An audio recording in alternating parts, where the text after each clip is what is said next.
Good morning. This hearing session is now open.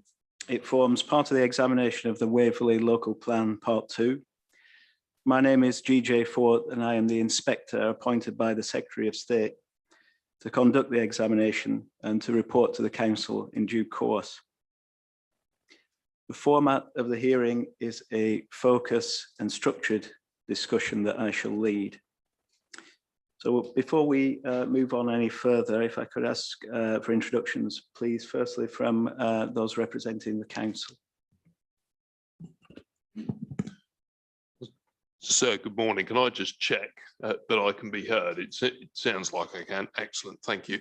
So my name is Wayne Beglan, B-E-G-L-A-N. I'm of Council, and the main team here on behalf of the local authority comprise Mr. Andrew Longley, who sits to my left, Interim Planning Policy Manager, Mr. Matthew Ellis, immediately to my left, Team Leader for Local Plans and Planning Policy, Ms. Marissa Nash, who sits behind me, Principal Planning Policy Officer, Ms. Catherine Dove, also I think behind me, Principal Planning Policy Officer, and Ms. Alice Knowles, Senior Planning Policy Officer. Sir, as you will know, as and when we get on to certain other matters, we'll have other individuals joining that core team.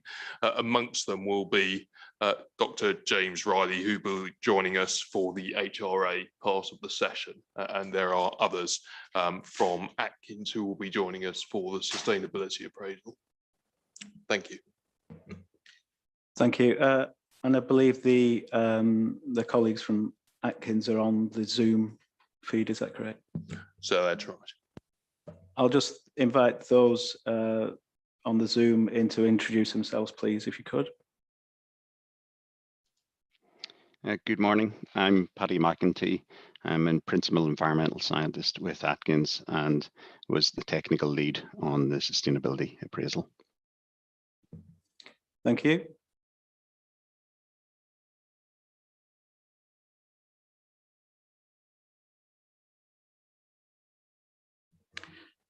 We can't hear you, Mr. McLeod.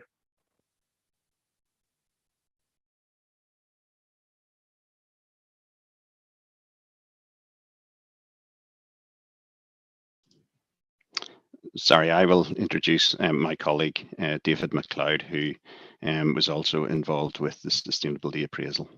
But I will be taking the lead for any questions. Thank you, Mr. McEntee. And if I could invite other participants today, I think starting with Mr. Neame. Good morning, sir. My name is David Neame from Neame Sutton. I'm here today on behalf of Bewley Homes PLC. Good morning, sir. Tim Burden from Turley on behalf of Thacum Homes. Andrew Munson from Reside Developments. Heather Sargent of Council, instructed by Savills on behalf of Redwood Southwest Limited. Good morning, sir. I'm Ben Kite from Ecological Planning and Research. I'm an ecologist advising Redwood Southwest. Good morning, sir. Good morning, sir. My name is Mary Cook. I'm from Town Legal and I'm here representing Ptarmigan, who are effectively in control of Secrets DS14. Thank you very much. Morning, sir. Yeah, Michael Wood, WSP with Planning Consultants, also representing Ptarmigan. Good afternoon, sir. Peter Richards from the Richards Partnership. I'm a landscape architect and urban designer, also advising Ptarmigan.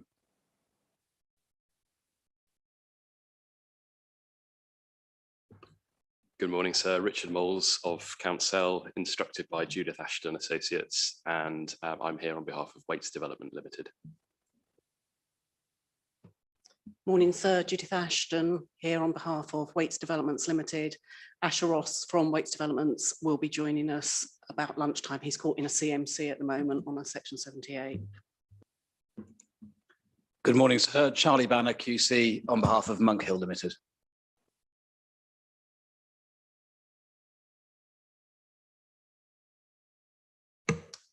Okay, so that's everyone who's speaking this morning. Okay. So the programme officer for the examination is Charlotte Clancy, which will be your main point of contact prior to and after the hearing sessions, and for any procedural points that you have when we're not sitting. And she should be copied into all correspondence.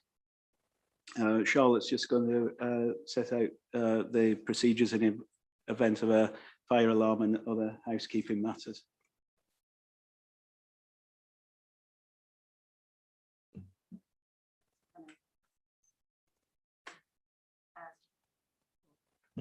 Help, wouldn't it? So this is just in the event of a fire. So these procedures must be communicated to all attending. In the unlikely event of a fire or other serious incident, the alarm in this building is a siren. If alarms are inoperative or inadvisable in a bomb emergency, the instruction to leave will be given by word of mouth. If the alarm sounds, leave by the nearest safe fire exit. Please note the position of fire exits from this room. Don't stop to reclaim any personal effects. Don't use the lift, and proceed to the assembly point, which is located during the day at the far end of the Berries playing field opposite the council offices, and after 6:30 in the evening at Waitrose car park. Remain at the evacuation point until instructed that it is safe to re-enter the building. And if anybody wants to use the restrooms, they are just out through the door and turn right, I believe. Is that right? Yep. And there's access while the local plan examination hearings are taking place. And there's also vending machines around there as well. Thank you. Thank you. So now would be a good time to turn off mobile phones or switch them to silent. The hearings are being filmed and live streamed, so I take it everyone here is present is comfortable with that. The documents under examination are the Regulation 19 version of the Waverley Local Plan Part 2 and its addendum, which was submitted for examination on the 22nd of December 2021. Prior to submission, Regulation 19 consultation took place on the documents. I have copies of all representations received at that stage and will take them into account. I've produced guidance notes for the examination and also identified matters, issues and related questions. These were published on the examination website and paper copies can be made available via the programme officer if anyone needs them. I have received hearing statements from the council and from others as listed and included on the examination webpage. The council has also published proposed changes in the plan to those consulted upon at Regulation 19, and these will be considered alongside the submitted plan. The matters to be discussed today will be focused questions based upon and taking forward the matters, issues and questions and the associated written statements received. I'm tasked with considering the soundness of the plan in accordance with the criteria of the National Planning Policy Framework and also whether it is legally compliant. The hearings are intended to assist me in that regard. In submitting the plan, the council considers that it is sound and that is the starting point for the examination. So if you are challenging the soundness of the plan, you have to explain why and what changes might be necessary to make it sound. The government expects inspectors to conduct examinations in a pragmatic and proportionate manner. So with this in mind, I'm proceeding on the basis whilst there may be disagreements relating to the soundness of the plan, the majority of people who have made representations would like to see the adoption of a sound plan to ensure sustainable development of the borough, which appropriately takes into account the area's character, environment, the needs of its communities and its economy. Consequently, I will be conducting the examination in a solution-orientated manner and will welcome your assistance with this task. I have read and will take into account all the hearing statements that have been prepared and also the original representations that were made. So there's no need for these to be substantially repeated. Instead, the aim is that the discussion moves on from those documents and deals with specific questions I have or areas where further clarification or explanation are required. At times, I may ask for a more general contribution or a summary of your position. When contributing to discussions, it would be helpful to me if contributors would stick to the matter in hand and refrain from commenting on unrelated matters. 8 days are allocated for the hearing sessions over 2 weeks, with contingency sessions, if required, scheduled for early September. It may be that some elements of matters will be best deferred to subsequent days in order that we keep on track. Also, matters covered and things said on one day form part of the examination and do not need to be repeated subsequently. In order to test the plan for soundness and legal compliance, I will need to ask questions. You will have seen I have already been doing this in preliminary questions and correspondence with the council and in the published MIQ document. And both the council and other participants have responded to these. So the questions will continue today. However, anything that is asked should not be taken as demonstrating a particular predisposition on my part. I will normally start a particular topic by asking the council for responses to questions I have before indicating that I wish others to comment. For those of you in the room, if you wish to comment, if you could please indicate this by turning your nameplate on its side, or if you are joining us via Zoom by using the hands up tool. I may also invite contributions from you on specific points where I think this may assist the examination.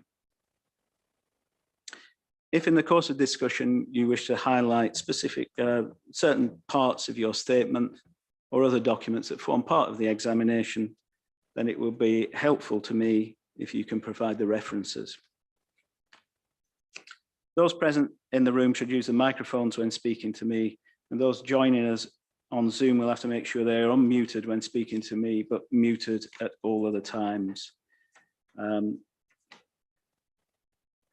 If those joining us on Zoom experience any technical difficulties, they should make contact with the programme officer in the first instance. So it is open for the council to propose further changes to the plan, and I would ask that they keep a record of possible changes that arise during the discussions. Any changes that would constitute main modifications will be subject to future consultation. The examination remains open until my final report is submitted to the council. However, no further representations or evidence will be accepted after the hearing sessions have finished, unless I specifically request otherwise. Moreover, I'm not expecting any further written submissions during the course of the hearing sessions, but I may request further material should discussions indicate that that will be useful. There will be a short session at the end of each sitting day to ensure that any suggested modifications or additional items such as topic papers or other evidence that I might request suggested during the course of discussions have been adequately recorded. At the end of the hearing sessions, I will indicate the likely timescales of the next phases of the examination. So are there any questions at this stage about the procedural aspects of the hearings?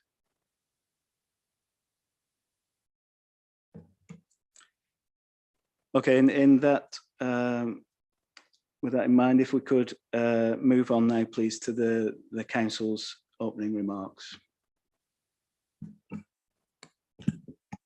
So, thank you. And it is my pleasure on behalf of the council to welcome you and the other attendees to the opening of the examination hearings into the second part of Waverley's local plan. Of course, sir, as you have already noted, a deal of work has already gone into the examination during its earlier written stages, and the council is grateful for your approach and hopes that its answers to date have assisted to narrow a number of the issues the examination is tasked with. The council looks forward to continuing to assist your examination through the hearing sessions and afterwards. And Local Plan Part 1 begins the story which the council hopes will be completed by the passage of Local Plan Part 2. A spatial portrait of Waverley is set out in Chapter 2 of the first part of the local plan, and the quality of the borough's environment is nationally and internationally recognised in relation to nature conservation, environmental beauty, and those features are locally cherished. It benefits from, for example, 43 conservation areas, some 1,800 listed buildings. 77% of the borough is countryside, being marked out as areas of outstanding natural beauty or areas of great landscape value, and it has 3 special protection areas. The Green Belt covers approximately 61% of the borough, and in total, approximately 92% of the borough is rural in nature. Pressure for development is considerable and is reflected in historically high rates of housing development, with an average of 640 dwellings a year completed in the past 5 years. Development plan preparation in such a constrained area is challenging. It has been a lengthy process as the council has sought to be rigorous in its technical assessment and consultation at every stage.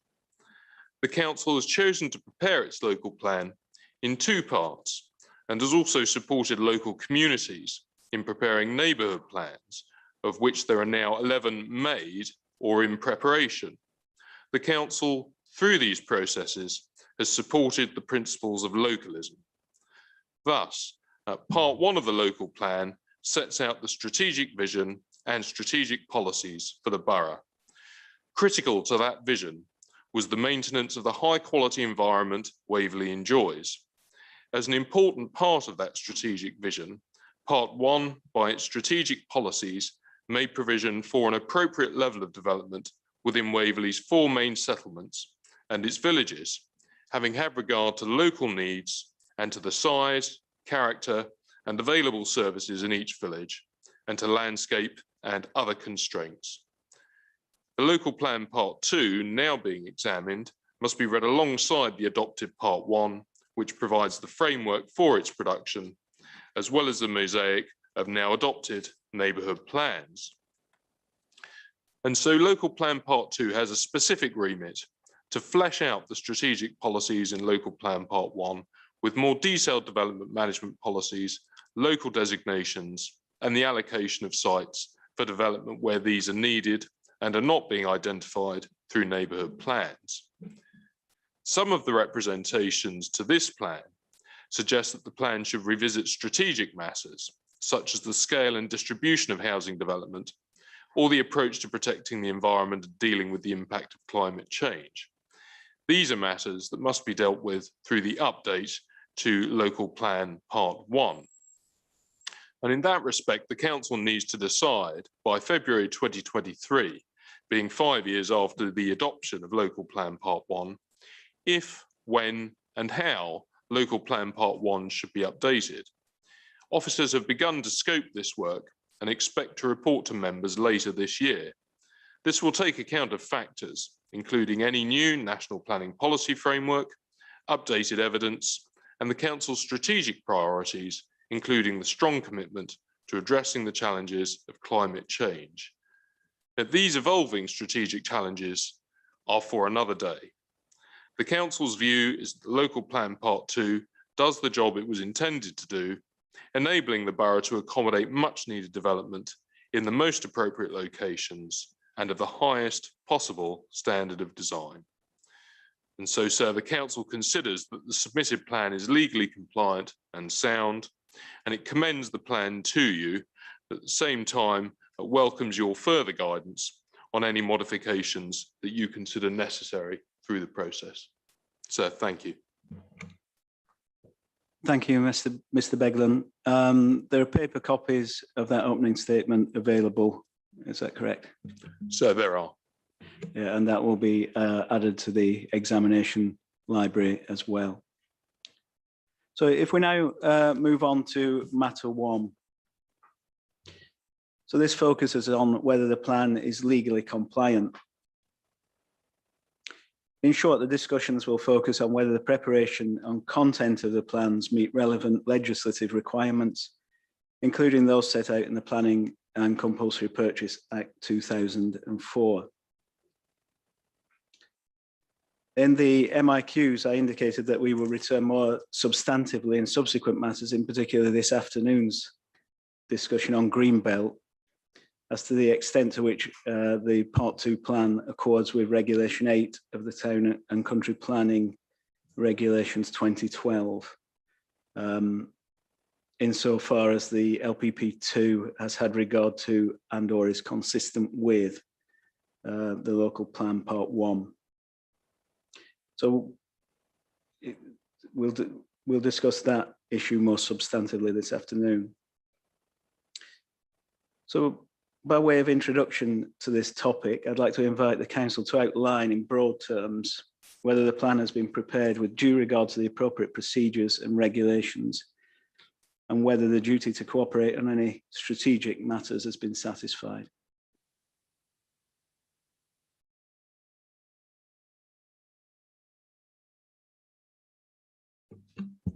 Thank you. Local Plan Part 2 has complied with all the legal requirements for plan making. Local Plan Part 2, as Mr. Beglan said, is a non-strategic plan, and therefore there's no requirement for the council to cooperate through its strategic policy making duties to cooperate any further than that was taken for the strategic plan, Local Plan Part 1, which did meet the duty to cooperate. However, both the duty to cooperate compliance statement and the consultation statements for each stage of Local Plan Part 2 preparation, which is set out in core documents LPP2, CD1, 17, 11, 12, and 13, demonstrates that the council has engaged proportionately in a constructive, active, and continual way with a number of bodies and organisations, as well as with our neighbouring local authorities on any perceived cross-boundary issues in preparing the plan. Sustainability appraisal was prepared also for each stage of preparing the plan and was consulted on at the same time that the council undertook its Regulation 18 and 19 consultations. It was submitted with the plan for examination. It took a methodical approach to assessing allocations and development management policies. It also considered reasonable alternatives, bearing in mind that it was required to consider those alternatives in line with the strategic plan, which has also been subject to sustainability appraisal. It found that there will be some adverse effects from development due to the environmental constraints that Waverley is affected by. However, these effects can be appropriately mitigated. Likewise, the Habitats Regulations Assessment was prepared for each stage of the plan preparation to assess the impact of the allocations and development management policies on any European sites. This concluded that Local Plan Part 2 has the potential to result in increased recreational pressure and in some cases adverse effects from urbanisation on these sites. However, given that the policies in the strategic plan and Local Plan Part 2 are to require development to retain, protect and enhance biodiversity and avoid, or as a last resort, appropriately mitigate against those effects, there should be no adverse effect on the integrity of the European sites arise. The plan has also been prepared in accordance with the Council's local development scheme and the Statement of Community Involvement, which sets out the framework for publicity and engagement with the public. A public sector equality assessment was carried out and found that in most areas the plan was neutral, except for a positive impact on the needs of the disabled and elderly residents with regard to access to facilities, to safeguard amenity space for residents and on meeting the accommodation needs of gypsies and travellers. Thank you.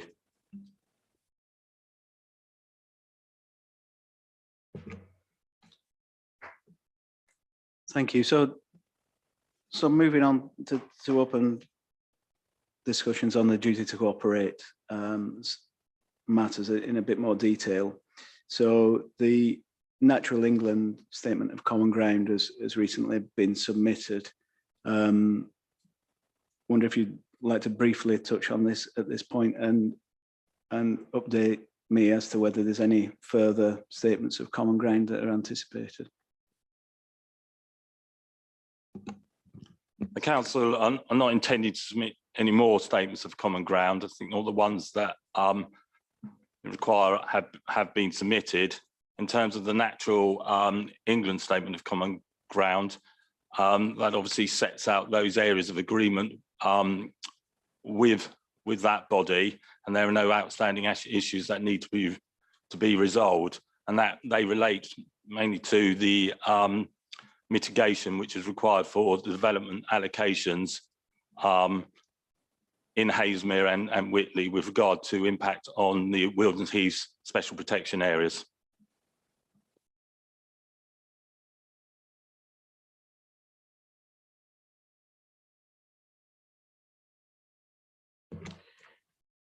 Okay, I wonder if I could invite Ms. Sargent in. There are some views in the hearing statement that strategic matters may have been engaged by this plan. Would you care to outline those, please, for the benefit of the hearing? So I wasn't actually intending to add to what we've already said in the hearing statement, so I can refer to that, or we can just park it if you like. So I don't have any more sort of detailed points to spend time on this morning on this aspect. If you could just outline it, please, just for the benefit of the discussion. Certainly. So this really, I think, relates as well to matter 6, in that, in summary, our concern is that there hasn't been sufficient cooperation over the need to try and accommodate unmet housing need, and there aren't any statements of common ground with Guildford or with Woking. And then the other concern we've raised was about the absence of the statement of common ground with Natural England, which has now been received. We don't agree with the council that that is an end to the issue in relation to habitats, but I anticipate we'll be coming back to that under the HRA discussion.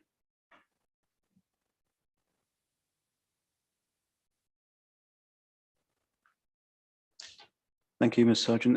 Were there any other views about the duty to cooperate, in particular the strategic matters that might have been engaged?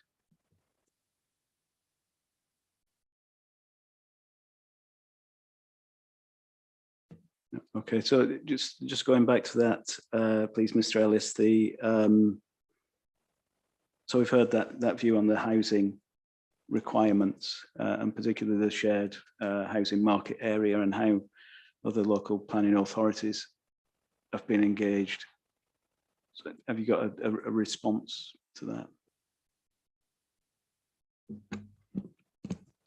Firstly, in respect to the unmet need, obviously that's something that was dealt with through the duty to cooperate and the outcome of local plan part 1, where the housing requirement for local plan part 1, of which local plan part 2 dealing with, includes unmet need from the housing market area.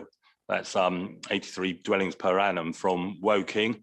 So that has already been dealt with at the strategic level. And as I said, to remind one again that this is a local plan part 2, which deals obviously with non-strategic policies, which is setting out the flesh to local plan part 1, the strategic framework. However, we have obviously consulted with all our neighbouring authorities, including Woking, who aren't actually an adjoining authority, but within the housing market area at all stages of plan preparation. So that's something that we have dealt with, and that's obviously set out in those documents that I've referred to before with regard to the duty cooperate statements, as well as the consultation statements.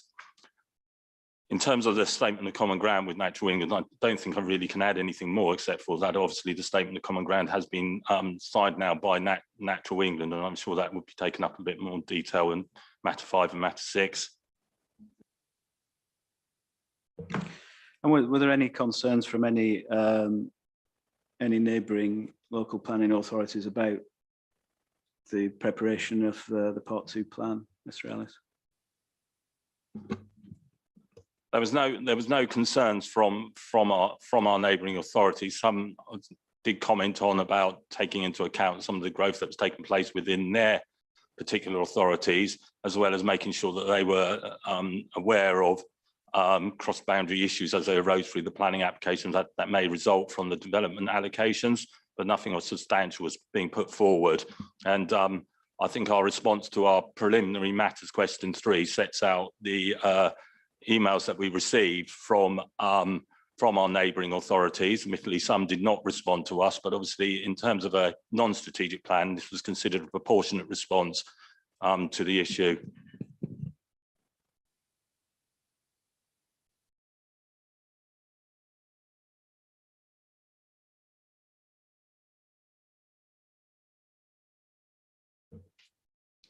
Okay, thank you. Is there anything else on duty to cooperate before we move on?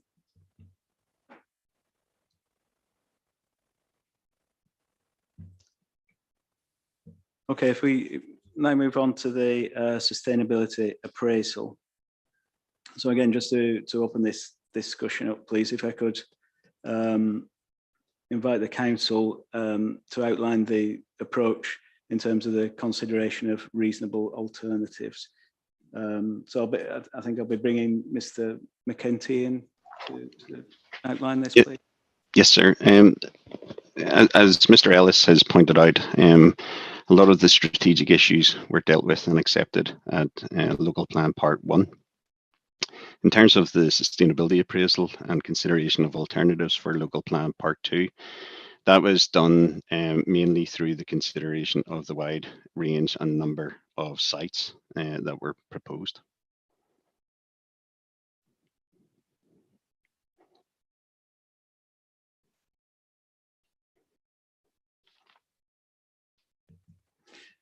Thank you, Mr. McEntee. And in terms of it being a genuinely iterative process, have you got any views on how that's been? Well, yes, it was as set out in our response. There was iterative approach taken from the very outset of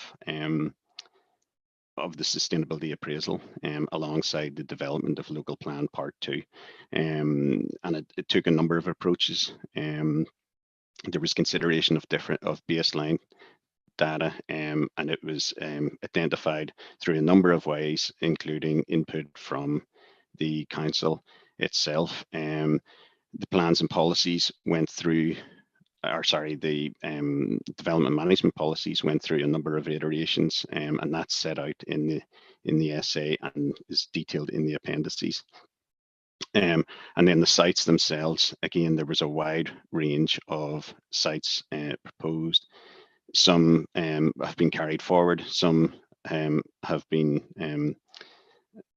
are no longer proposed, and again they were all assessed to the same level of detail with the same approach, and it included some variations on sites. So again, there was both a formal and informal approach of iterative development with the council. I should also point out that there was 2 separate teams involved. There was the plan development team and the SA team.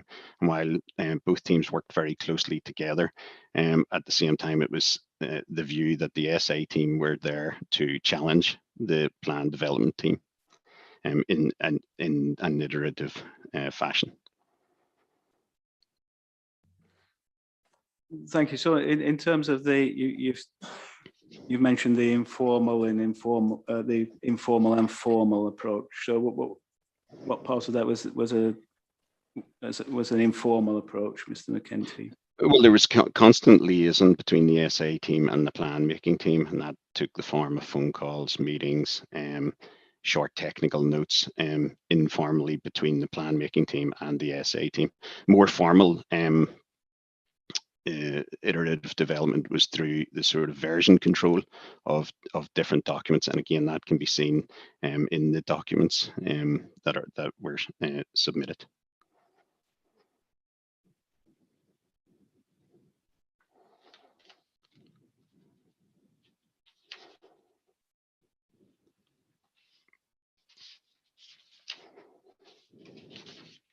Mr. Banner.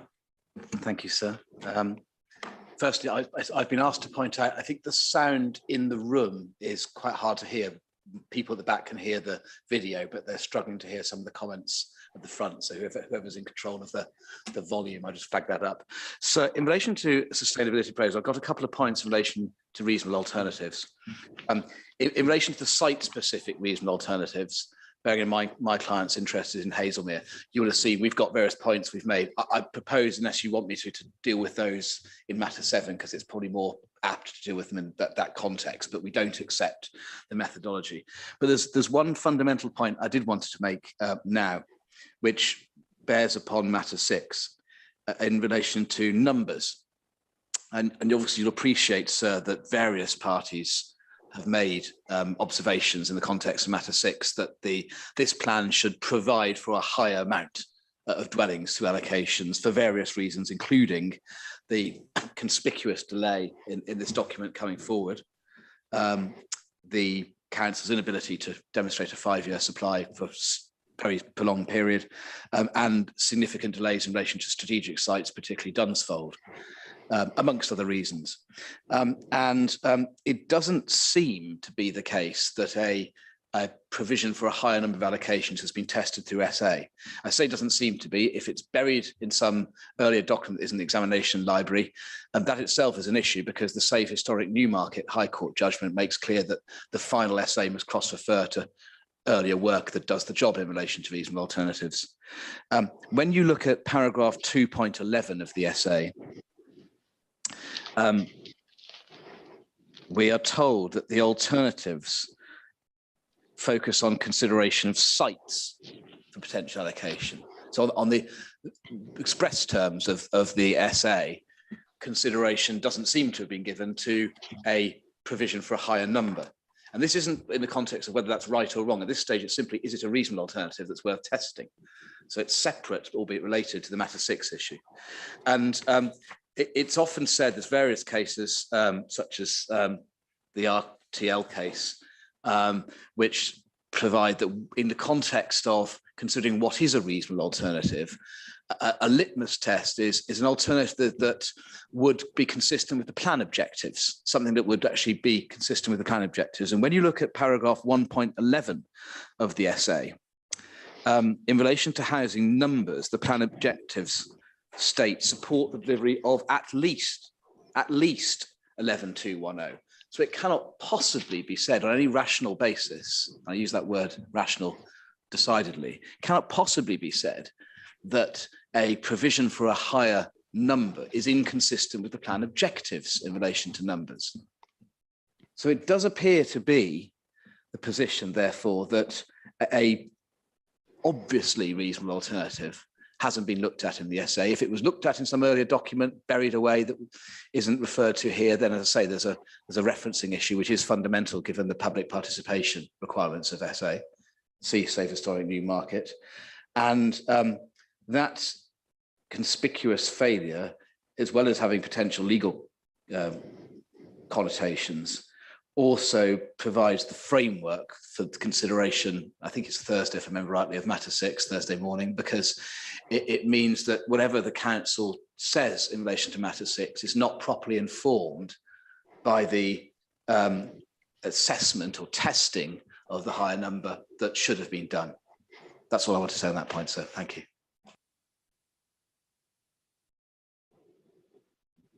Sergeant. Thank you, sir. The document that I'm referring to is Redwood's representations on the Reg 19 addendum and section 4, which sets out the criticisms of the SA in more detail. But just if I could summarise the 2 key points why we say the assessment isn't robust. First of all, as you'll know, sir, the SA addendum assesses the Royal Junior School, but it doesn't compare it against an updated assessment of my client's site, Red Court. And we say that it should have done so because by the time the Royal Junior School was assessed in the addendum, there was additional assessment work available that had been done in relation to Red Court that addressed various relevant points. And so essentially, the scoring for Red Court should have been revisited at the point in time that the council was looking at the Royal Junior School. And then the second point is that the assessment of the Royal Junior School site hasn't been done on a fair basis. And in particular, so if you look at paragraph 4.29 of our representations on the Reg 19 addendum, we explain there why there's no justification for giving the Royal Junior School site higher points, a higher score than Red Court on the basis of relative proximity to services and facilities. And when you consider where the two sites are located, we say that's not a rational approach on the part of the council. So those are the 2 points I had on SA, so thank you.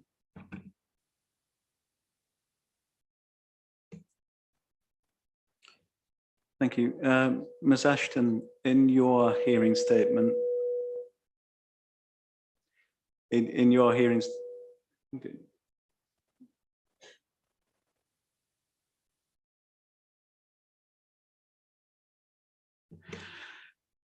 you mentioned earlier, we'll just have to put up with the feedback, I think, for a minute. You mentioned earlier documents and additional documents that should be added to the examination library. Could you outline what those are, please?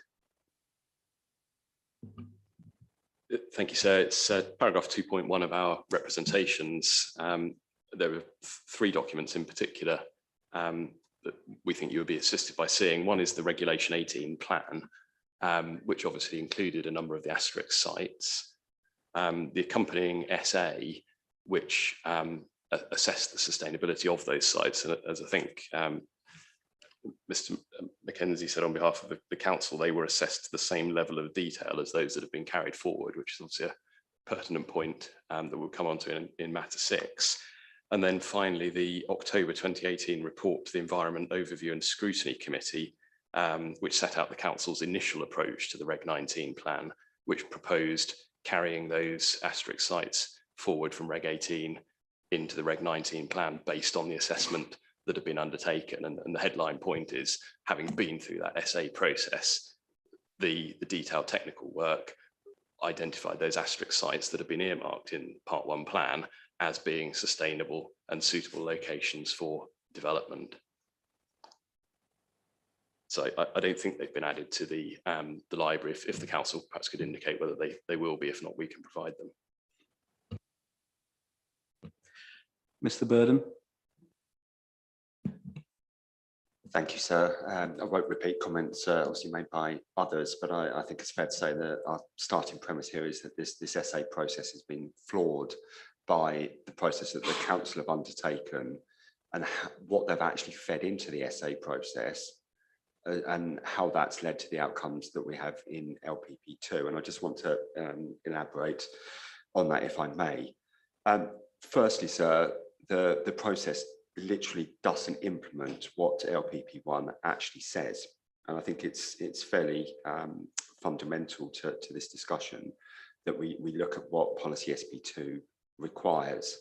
The council effectively picked and chosen what they wanted, and in so doing, they have formulated a plan that directs development at the 4 main settlements only. But of course, SP2 does a lot more than that. And there's actually a very fundamental component of SP2, and that's actually part 1, ironically, of the policy, which seeks to avoid major development on the highest amenity and landscape value, and under the highest amenity and landscape value, and that notes the AONB, and there's also a requirement in there to safeguard the green belt. So that's the starting point of SP2, sir. As we'll discuss, no doubt, in the later hearing sessions, development is, of course, proposed in those restricted areas, contrary to what SP2 says. Further, SP2 also sets out the settlement hierarchy, as it were. And again, this has been set aside by the council. SP2 is effectively implemented by policy ALH1 of LPP1. And again, a fundamental problem with this SA is what's gone into it. All the numbers for the various settlements in ALH1 are set as minimums. That is not acknowledged anywhere in the SA. I think this is probably exemplified in the SA itself, and I'll refer you, sir, if I may, to table 10.2 and the text around that.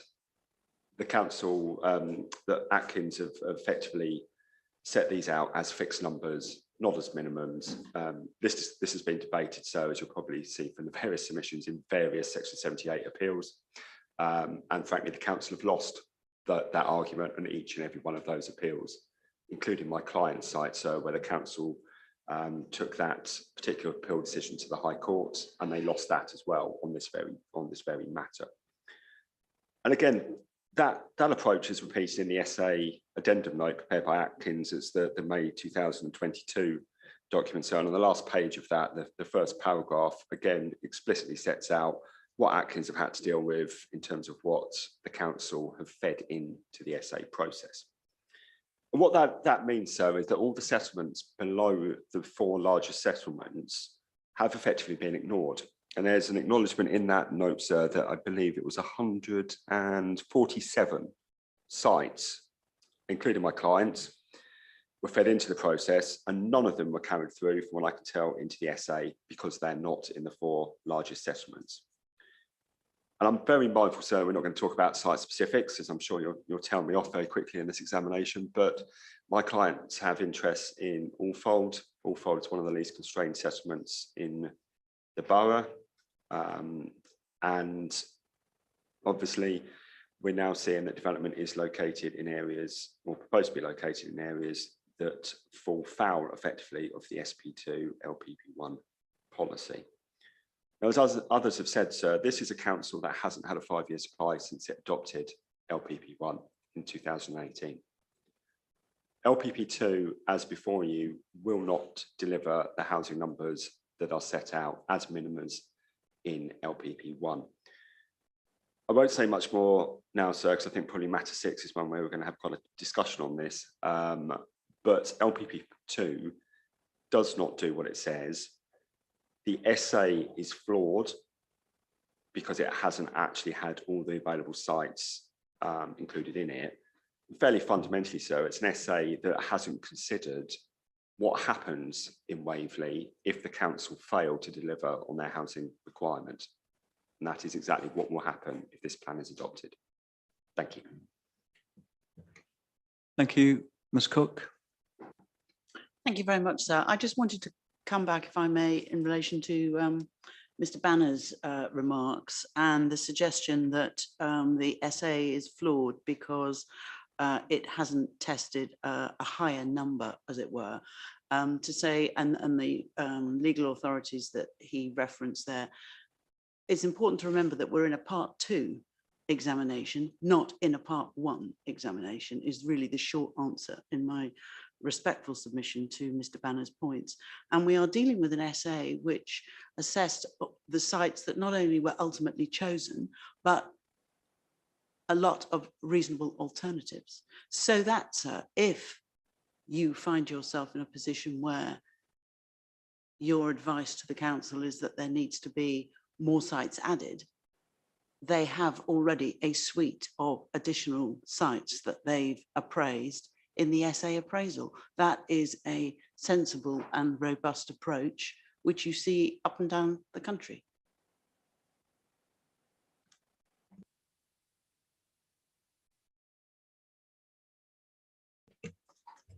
One more point, Mr. Banner, before I go back to the council. Can't resist.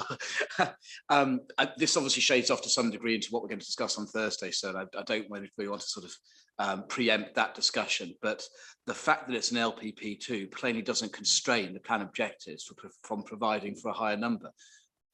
Self-evidently, because that the plan objectives themselves use the word at least. And also, of course, the LPP2, while sitting in the context of LPP1, by virtue of that, also sits in the context of LPP1 having not delivered as anticipated, both in terms of persistent 5-year supply failures over a dozen decisions, and also fundamentally Dunsfold, which is the cornerstone of LPP1 in terms of strategic allocations, not having come forward in anything like the anticipated time. And so it's perfectly consistent with LPP2 slotting underneath LPP1 for LPP2 to respond to those issues. With the very, very greatest respect, that isn't an answer to testing a higher number as a reasonable alternative.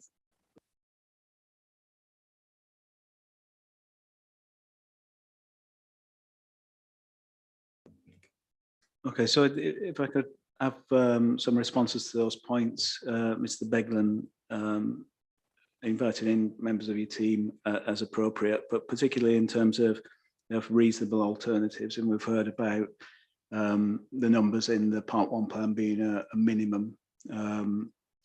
We've heard about the spatial strategy of the Part 1 plan and the locations where sites have been appraised for the purposes of the Part 2. So reflecting on those points in your broader response would be useful. And also the point about the documents that have been referenced that might be useful on the examination library if they're not already there.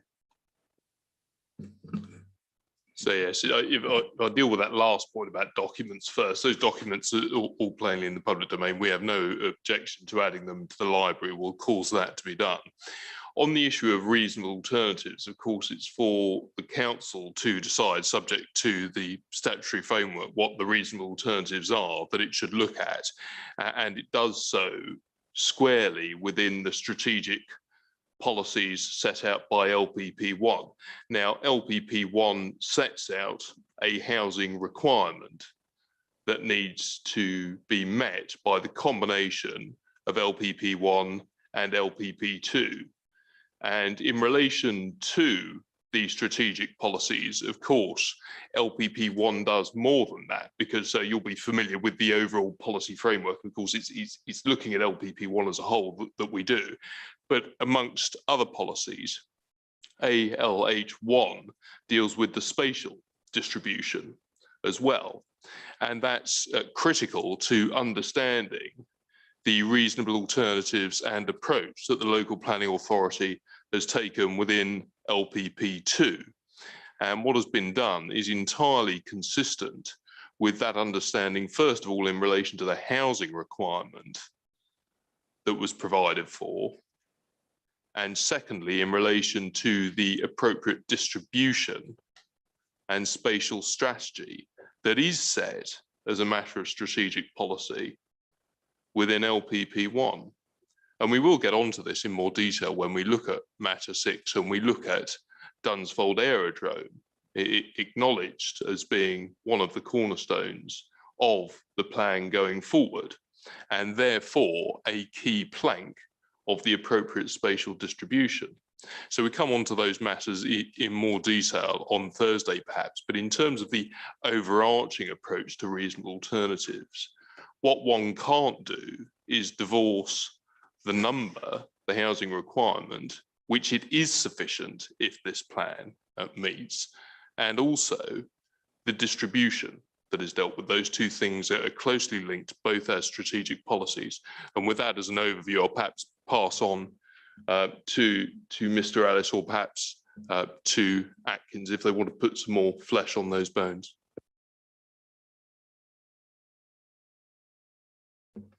I didn't want to put more flesh on the bones as that, but I think the point that was being made is in terms of looking at alternatives. Appendix, I think it's Appendix G of the sustainability appraisal, obviously assesses all the sites that were put forward for Regulation 18 at the Regulation 18 stage, ones that were deemed appropriate for assessment because the land availability assessment had said that they were sites that were in accordance with the strategy. So in itself, although not explicit, it is implicit that those sites were assessed, and if there was any reason to go above numbers, which council is not putting forward for each of those settlements that it's allocating sites for, then obviously that could be looked at. I think that was a point that was already made. So that it's Appendix G, which sets that out to the main report of the sustainability appraisal. Sorry, I would just add to that. Sorry, I can't turn on my video as the host has stopped it. But yes, it's the sorry. There we go. Yes, just sorry to add to that point. It's the role of the SA report to reflect the final plan. And as Mr. Ellis has pointed out, there is a large number of sites that were included in Reg 18, but not in Reg 19, and they are set out in Appendix G. In addition, there were other sites assessed, as has been alluded to earlier, that have not been reported. And that, as I say, is is a reflection of the need for the SA report to reflect the plan as it stands at each particular point in time.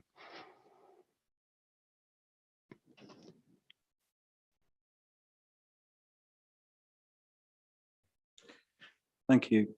And I mean, is there anything further to add on, particularly the interplay of the LPP2 with neighbourhood plans and what, you know, how the settlements that have been looked at for allocations in the LPP2 have been derived?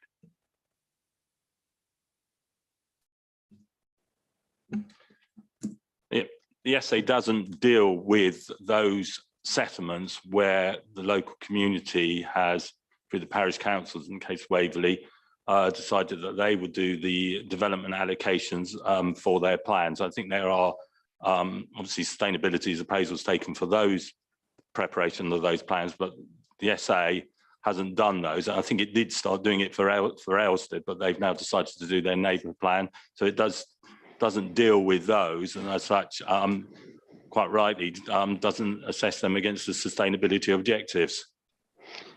Again, I would just add to that point that Mr. Ellis is quite correct.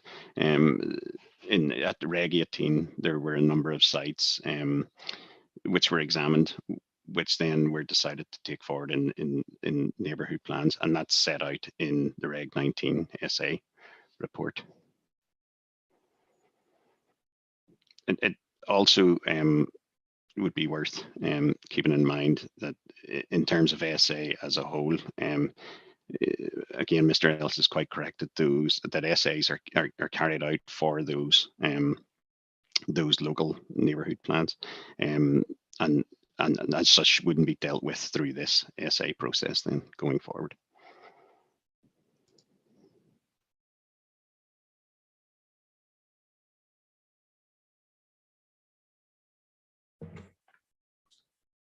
Thank you, Mr. McEntee. Mr. Banner. Sorry, sir.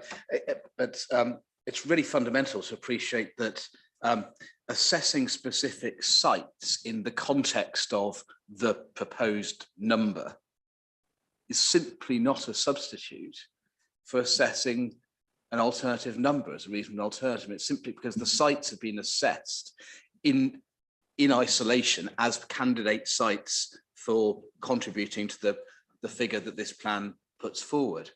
The idea that that assessment can somehow stand as a proxy for testing how a heightened number would perform against the plan objectives and against the environmental considerations simply doesn't stack up. It's a little unclear to me whether the council is saying they didn't need to, and you don't need to consider a higher number as a reasonable alternative, or that the SA performs that role because it considered some other sites which could be bolted on. It's a little bit unclear, and that suggests that obfuscation is rather telling.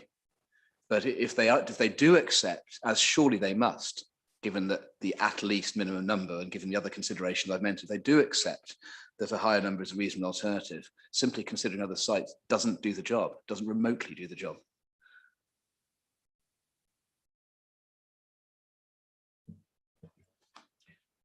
Thank you.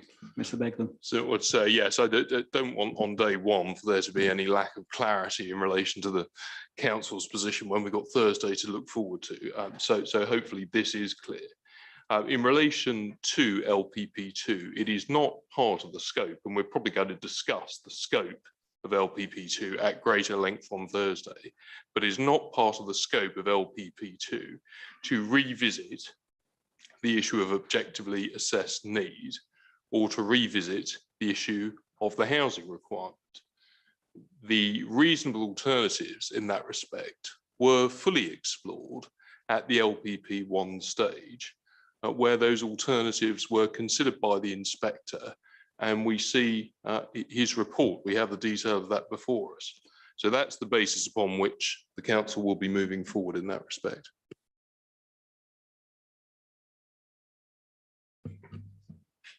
Mr. Burden. Thank you, sir. I just wanted to be clear on what I was saying earlier, and I think other people are. I think Mr. Beglin's trying to inadvertently confuse matters. I don't think anyone's saying we're looking at revisiting the numbers set out in LPP1. What we're saying is we'd actually like this plan to meet the number set out in LPP1, which it fundamentally fails to do in its current form, and hence why there are problems with the SA, because it just does not assess that. That's the point we're trying to make, sir, in terms of getting to the at least number. And I'll say it again, all of those numbers in ALH1 are set as minimums. The council don't like that, as we've heard many times, and I've sat in this room 6 months ago having that discussion, but that is what LPP1 says. Thank you. Mr. Mools. Thank you. So to pick up the same point, it's paragraph 5.8 of our matter one statement. Of course, it's accepted by reference to the authorities you've referred to in your questions, that the role of the Part 2 plan is not to revisit the objectively assessed need, but it is absolutely clear as a matter of law that the Part 2 plan as the daughter plan can look at the delivery of the strategic allocations under the Part 1 plan and allocate a greater number of sites to effectively pick up the slack because of the non-delivery, particularly in relation to Dunsfold, the cornerstone of the strategy of the Part 1 plan. And we've referred at paragraph 5.8 of our reps to the example of the Mid-Sussex site allocations DPD, where we say effectively the same approach was taken. So that's Mr. Beglin's answer to you simply isn't an answer to that. An obvious reasonable alternative here is to look at including the sites that have been the subject of SA through the Reg 18 process and which were identified as potential greenbelt releases in the Part 1 plan itself.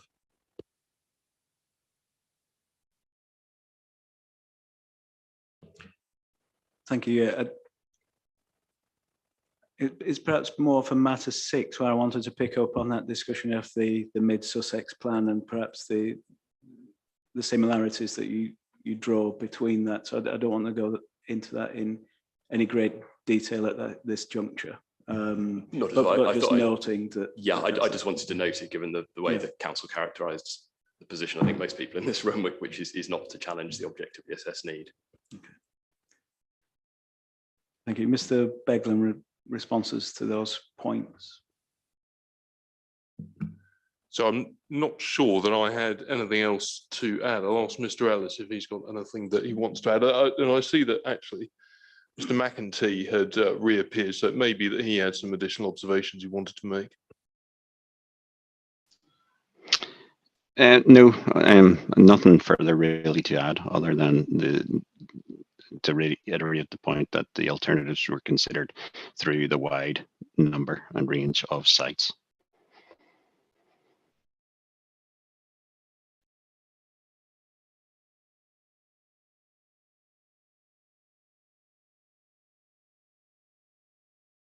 Sorry, I was just going to add.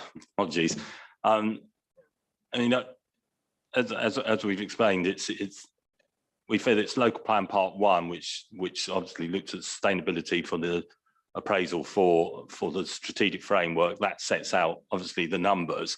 We're moving on to local plan Part 2, and quite rightly, the council has allowed those local communities who want to deal with their neighbourhood plans to deal with those matters, to sort of suggest that we should be looking at those communities as well, and changing their numbers is a matter for local plan Part 1 to consider, if it was deemed that actually there is a need for us to change those numbers as a result of undelivery. And I know we're going to come on to that on matter 6, and obviously that's another discussion. But in terms of principle, we would be undermining those neighbourhood plans, which have obviously, prepared in consultation with their local residents, their plans as well. So I think that's something we'd have to discuss through a local plan Part 1 review.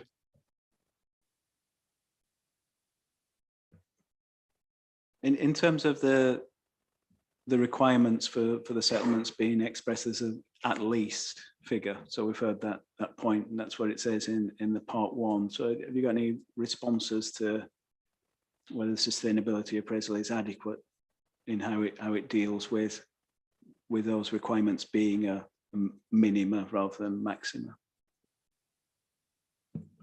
So yes, that was clearly part of the plan text, an important part of the plan text, so that there were no caps in relation to what might come forward by section 78 or otherwise in relation to part 1. And of course, that is part of the text of part 1, these reasonable alternatives of the sustainability of which were all tested by the SA in relation to part 1. So what is not required now is for that same formulation of words to be retested, essentially, in the same way that objectors to the plan wish for it to be tested, so that there's perhaps a greater consideration of omission or substitution sites. It's important to reflect on the way that that exercise was done at precisely the time that these policies were being put in place and being found as sound in part 1, where the at least formulation was used. And so being where we are now with the much more limited scope that LPP2 has, the reasonable alternatives that have been canvassed by the local authority are appropriate ones at this stage of the process.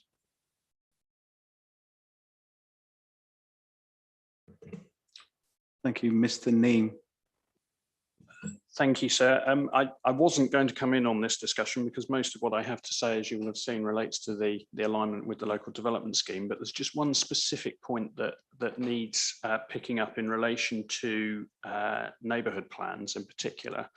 And sir, I'll draw your attention to the local plan part 1 inspector's report. That's CD 226, paragraph 47 on page 13.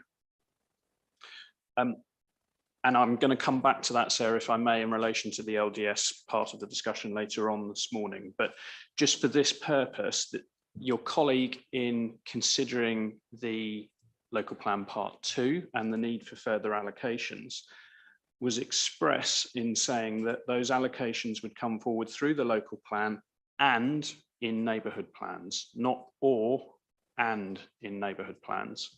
And so that's reflected and accepted by the council in the supporting text of the local plan part 1 itself, paragraph 6.24, where again, the council itself states additional housing sites will be allocated in part 2 of the local plan and in neighbourhood plans.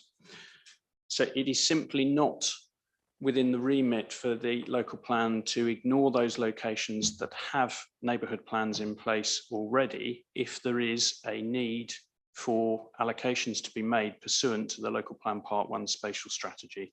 That's the only point I want to make at this juncture, sir. Mr. Burden.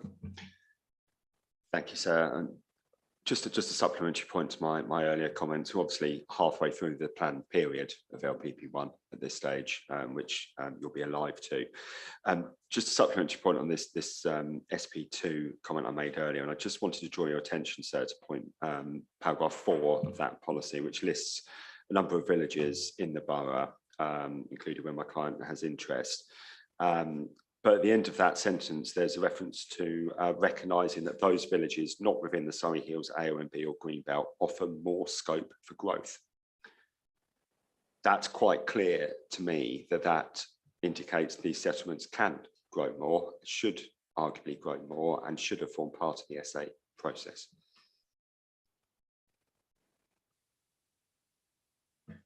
Mr. Mills. Thank you, sir. You asked the council for some assistance on the significance of the words "at least" in the Part 1 plan. And it was conceded that that's an important part of the plan text, but then you were told there's no requirement to retest that. With respect, there's no question of retesting. The Part 1 plan expressly preserves the ability to exceed the figure of 11,000 odd, because it's expressed to be a minimum, not a cap. So in assessing a greater provision of housing, there's no retesting. What there is actually exploration of the strategy in the Part 1 plan.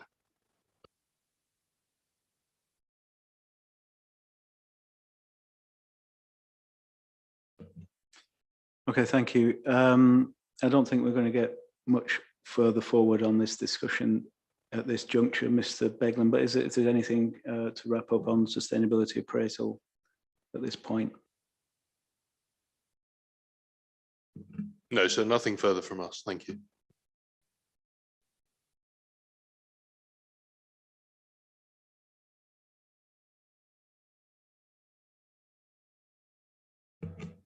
Okay, if we can move on to the habitats regulation assessment. So we've, as I indicated earlier, we've received the Natural England Statement of Common Ground with the council. So is there anything particularly in that document that the council would like to draw to the attention of the hearing in terms of what that says about the HRA?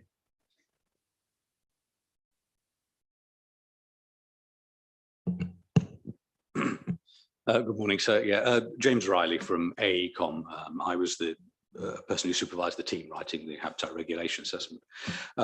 Basically, all the way down the line, we've been talking to Natural England about the approach to take to the habitats regulation assessment in terms of what required mitigation and what didn't, the standards of mitigation that were required and for what sites.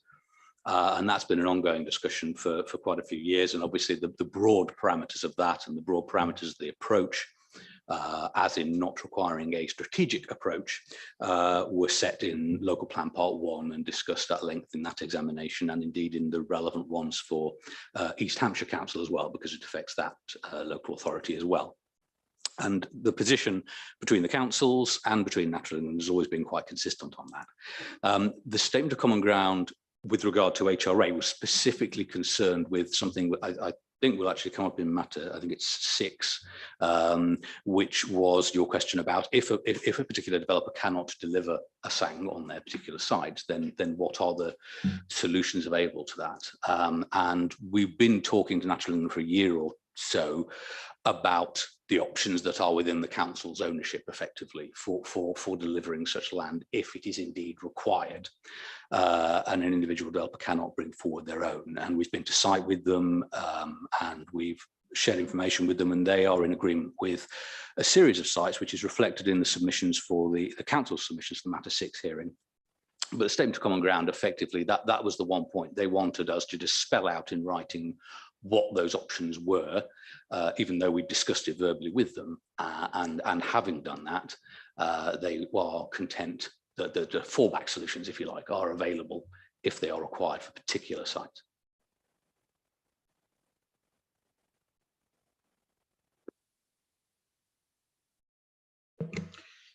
Okay, in terms of the HRA itself, so the addendum talks about a fully updated HRA to be produced to accompany the submission of LPP2.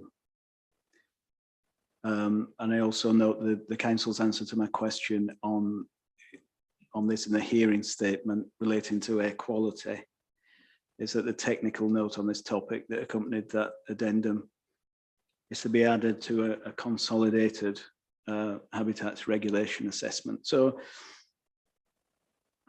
does the council have any views on when these pieces of work are likely to be undertaken, and bearing in mind that any main modifications that might be recommended also would have to be subject to the HRA? So have you got any views on how that work might be taken forward? I mean, in terms of consolidated HRA for the matters that have already been looked at, they're obviously already in the public domain. It's just really bringing those together. So that wouldn't take long to actually get that to make that available for yourself. Obviously, in terms of any modifications needed, we would deal with that accordingly and make it available for any subsequent consultation. But most of the work has already been done in terms of consolidating the information that's already there. It's just bringing it together in one document. Yeah, sorry, if I can expand on that a little bit. So yes, that's right. Effectively, a consolidated HRA bringing together the main HRA and the addendum has already been produced. So when you wish for it, you can have it, and that includes an appendix which deals with the air quality point, which I hadn't mentioned because it wasn't part of the statement of common ground issue, but in their response to the Reg 19, I think, consultation, Natural England asked for us to update the air quality assessment that had been undertaken for LPP1 because of methodological changes essentially since that time. That we did, we shared that document with them. They're happy with that document and it doesn't change anything that was identified as being required at that point. But for completeness, that has been added to this appendix. You obviously identify that the HRA is a live document throughout the examination in as much as it covers the main modifications when those are made as well. So, and I can confirm that the consolidated HRA I just referred to does not make any technical changes to the assessment. It is literally a consolidation of the two documents. So it is really a matter for you as to whether you want that document sooner or whether you want it wrapped up with the main modifications assessment, effectively. Okay, thank you. And in terms of what that sentence means, a fully updated HRA, is this the document that you're referring to now? Yes, it is. That was written when we basically the situation is that when the addendum HRA was written, the view was we should consider perhaps a single HRA pulling together both the original and the addendum and submitting that. I think the council ultimately decided they wanted to submit the documents that have been produced and consulted upon, and so that is there. But yes, the updated HRA was a matter of consolidating those two assessments. Obviously, between the two assessments, some sites had their numbers changed. Some sites have been removed. So that was the consolidation process we were referring to.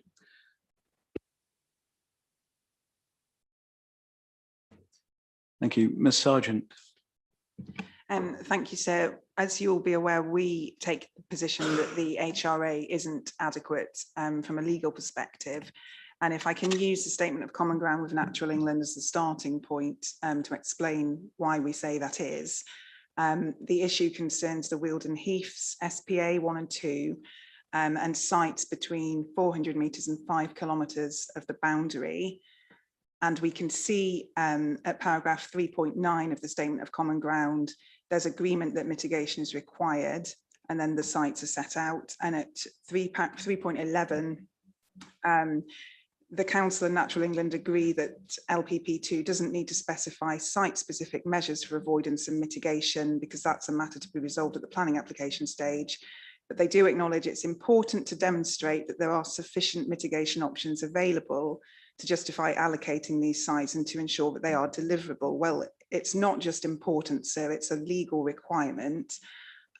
If you, in due course, I'll just give you the reference now, but if you go in the original HRA, so the November 2020 HRA, which is LPP2 CD108, the council itself there refers at paragraph 2.5 to a Court of Appeal judgment from 2015. And if you look at footnote 3, you'll see it's the No Adastral Newtown case.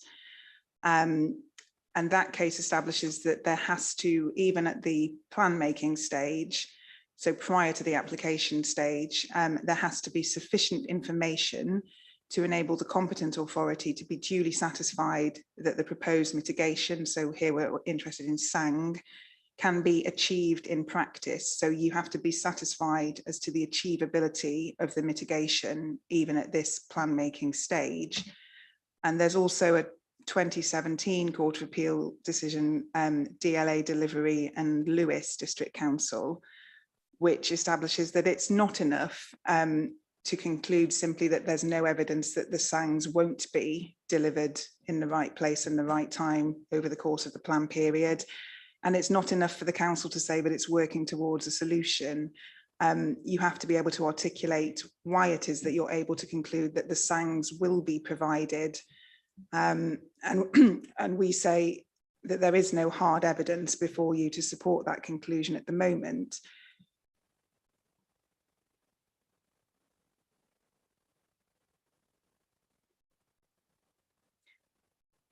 And so the reason we say there's no hard evidence to support a conclusion that the SANGs are achievable in terms of their delivery is that if you go in due course to the HRA addendum, so to the document from September last year, which is LPP2 CD109, at paragraph 3.15 and at 4.4, so twice, it's said by the council that further work should be undertaken on the SPA mitigation solution for DS06, the Royal Junior School, prior to the examination of LPP2.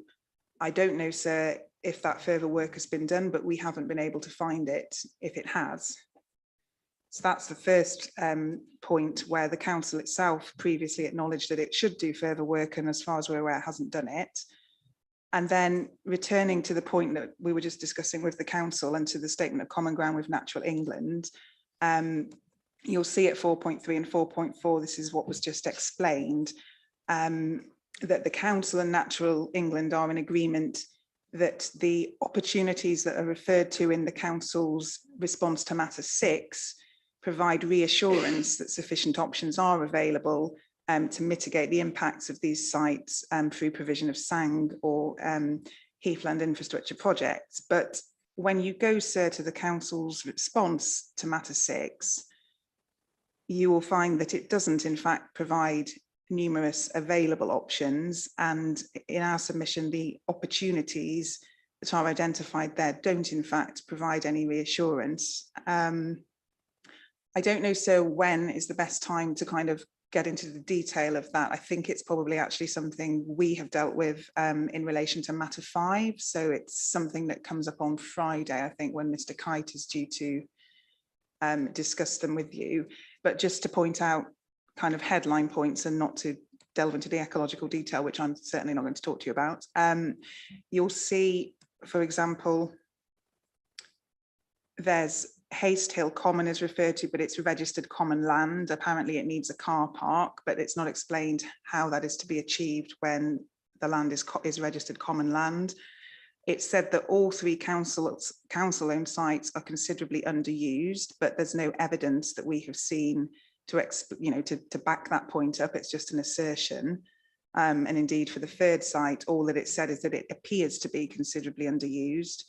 In relation to Grayswood Common, it said that there would be significant practical work required, but there's no information about the timescales for that and how they sit with the requisite housing delivery here.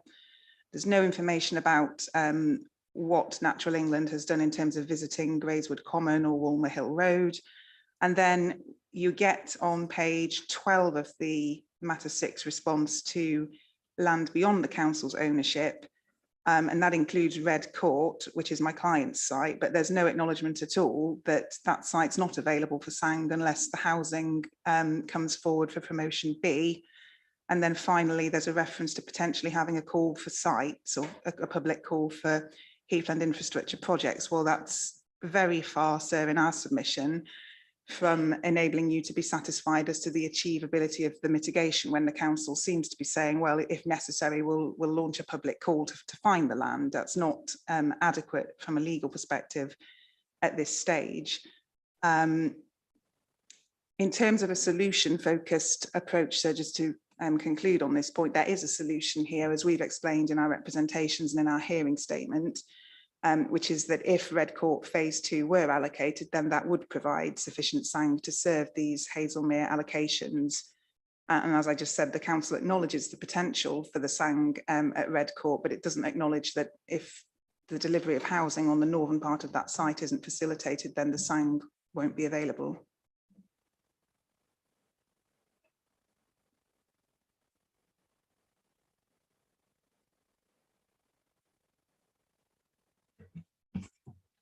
Thank you. I mean, obviously, we'll come back to these matters in matter 6 as well, in terms of the deliverability of some of those sites. But in terms of the legal compliance of the HRA, have you any responses to that, please?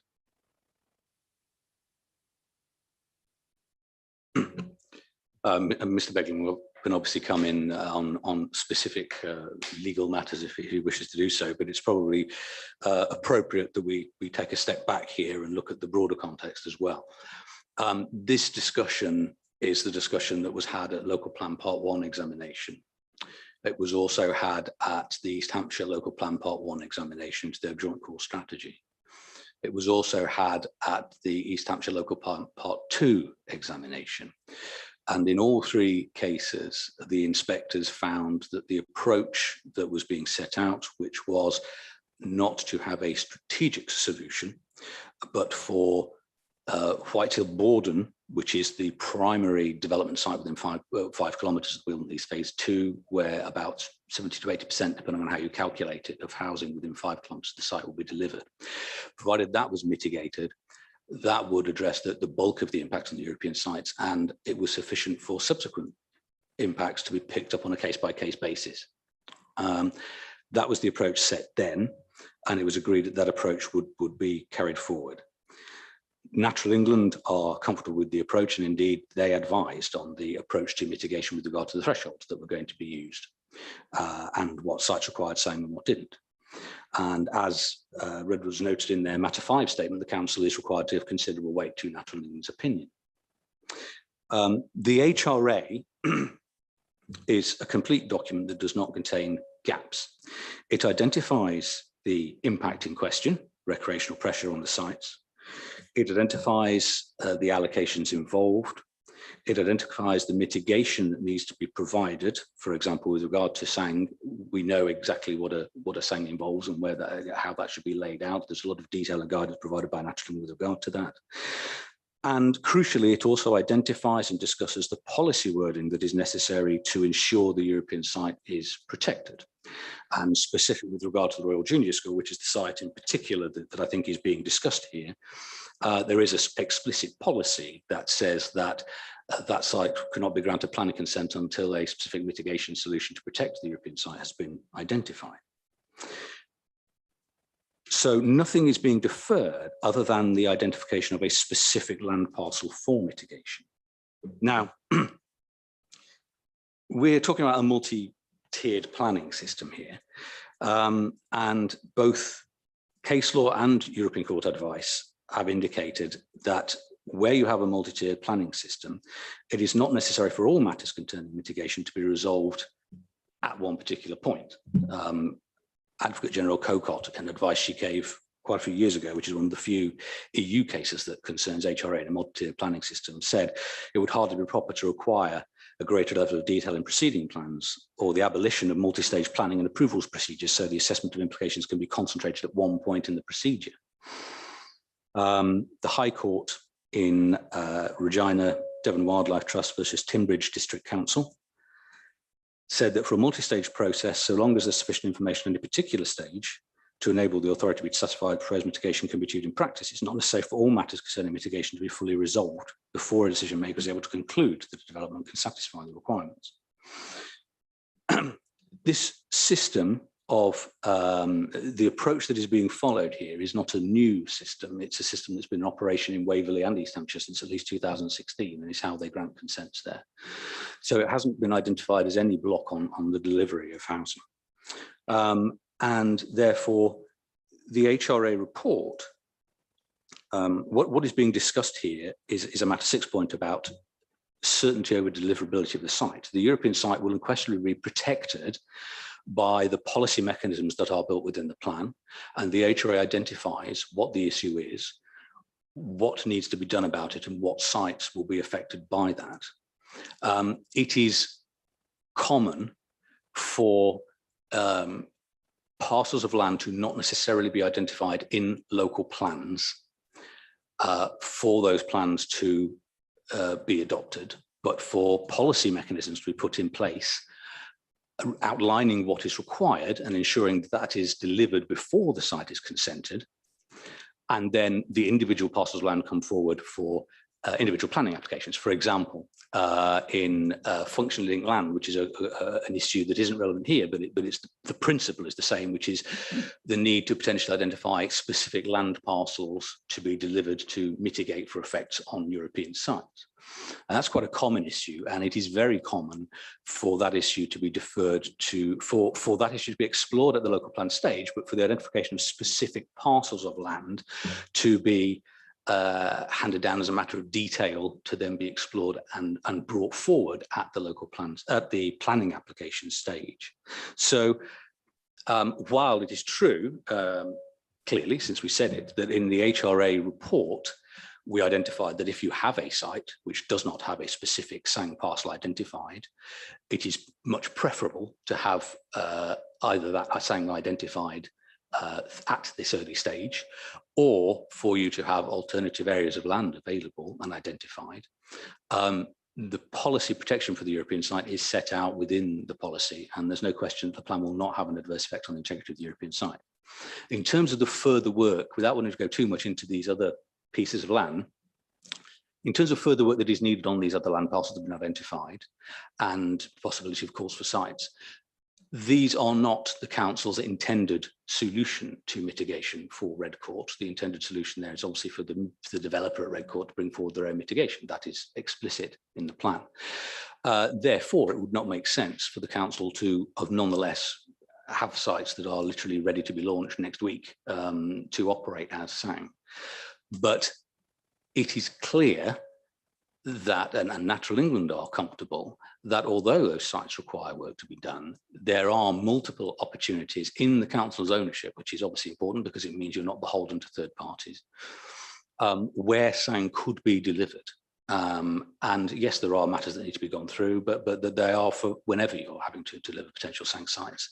And since that is not the council's reliance, then these are, if you like, they are there as, I think I mentioned the phrase earlier, fallback solutions in the event that the Redcourt developer is unable to secure mitigation. As I said, the inability to secure mitigation for impacts on the Wilderness East SPA has not, to this point, in the 5 or 6 years it's been operating, proven a block to delivery of growth in either East Hampshire or Waverley. I think that's probably as much as I want to say. I don't know if Mr. Beglam has anything further he wants to add. And so that's comprehensive. I have nothing to add. Okay, Ms. Sargent, did you want to come back in? Just briefly, so thank you. I understand completely what was meant by, oh, well, we decided at LPP1 that we didn't need a strategic solution. That just means that it was agreed that you don't need SANG for every single new house that comes forward. Fine, we're not quibbling with that. Everybody is agreed, including Natural England, that sites of more than 20 dwelling houses between 400 metres and 5 kilometres from the SPA boundary need mitigation, whether it's SANG or HIP. And I'd ask you so not to be distracted by the references to European case law, because, as I said, it's crystal clear from the 2 Court of Appeal authorities, from the domestic courts, therefore, including Noad Astral Newtown, which is the one the council itself cites, that there has to be sufficient information for you to be satisfied that the proposed mitigation can be achieved in practice. So it's not about whether we've already agreed that we need a strategic solution or not. It's about whether there's enough evidence in front of you that the SANG proposals that the council's referring to will actually be achievable ultimately and in time to support delivery of the housing within the plan. And I stand by what I said. You haven't had an answer to that point. You have a couple of sheets of paper before you in the Matter 6 response, in which the council boldly asserts that it has 3 sites of its own that will be suitable. I'll leave Mr. Kiteser to explain on Friday why we disagree that those sites are suitable. And I also understand from him that we don't accept the notion that there's been no block to delivery from this issue. So I remain where I was before. I'm grateful for the answer, but it hasn't altered my view. And I noted as well that in relation to the Royal Junior School and the previous promise that additional work would be done, it was previously acknowledged that that work ought to have been done prior to where we are now, and we've not had an explanation as to why the council's changed its tack on that front. So I think so that's hopefully all you need in terms of the legal perspective on this, and I'll let Mr. Kite come back to it later in the week. Thank you. Any final responses on this? So I did just have one point which I've just been reminded of, which I was going to make and I forgot, which is that there was a reference there to Heathland infrastructure projects, and what I would point out is that the approach of heathland infrastructure projects around the Dorset heathlands is quite commonplace and has been for a long time. But the approach I'm taking with heathland infrastructure projects there, for example, is that there is no local plan which spells out in the Dorset Heath 5-kilometre catchment all the heathland infrastructure projects that will be delivered, in that area. That is a matter that is determined.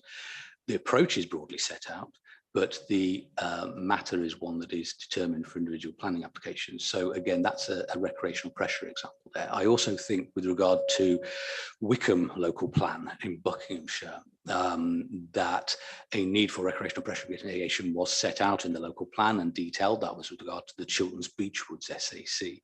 But the specific details of what and where that mitigation would be located was again a matter that was identified for the individual planning application to which that would apply to come forward. Anything else would be repeating myself, so I'm not going to say anymore. Okay, thank you. So any other points on the HRA before we go to an adjournment? No.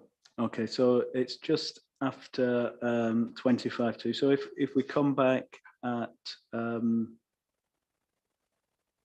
say 10 to 12, so the hearing is now adjourned.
Okay, if we can resume now. So moving on.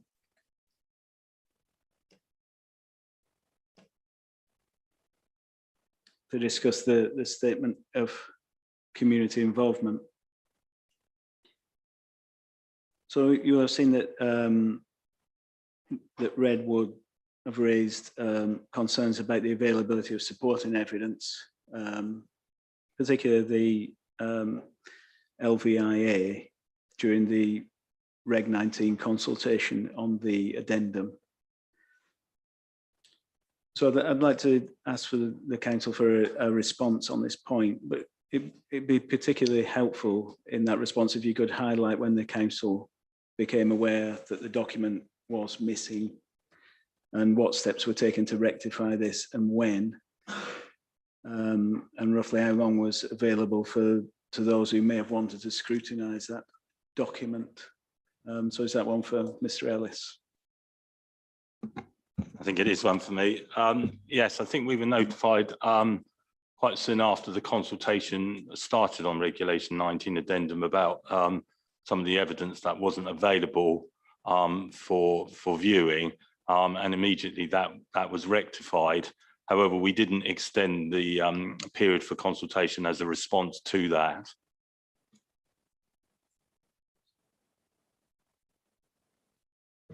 So have you got any documentary evidence about what dates, what date that became available?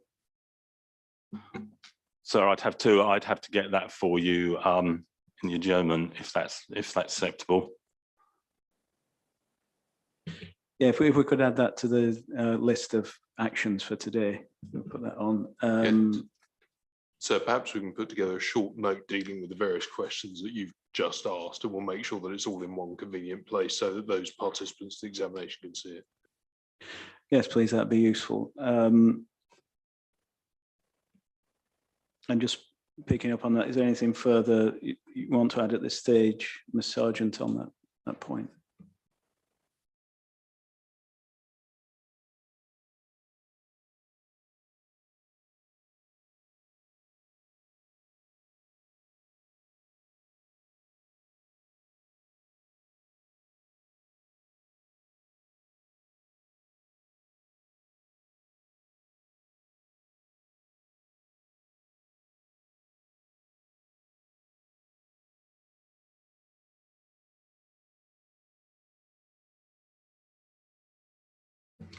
So we've heard in earlier discussions some views on the timing of the production of the LPP2 with reference particularly to the inspector's findings on the Part 1 plan.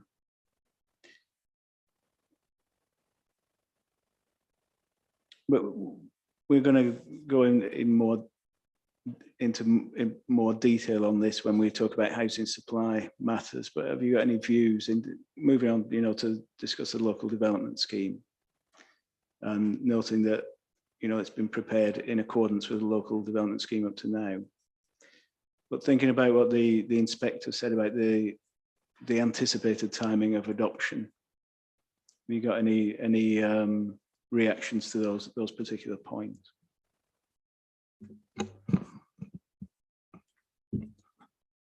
There's obviously been a change to the timing of the production. I think it's outlined by many that that when the inspector reported back in 2018, he was looking for the preparation of local plan Part 2 and its adoption very soon after local plan Part 1 was done. So yes, the local development scheme sets out the timetable of which this obviously adheres to now, but I appreciate that that has obviously been delayed from what was anticipated by the inspector back in 2018. However, I think it is quite documented as to some of the reasons for that delay, particularly as the council, and as you say, we'll go into this in more detail in subsequent discussions on some of your matters. That delay has been to consider other sites and take into account the views of the community, which is obviously the right process for plan preparation.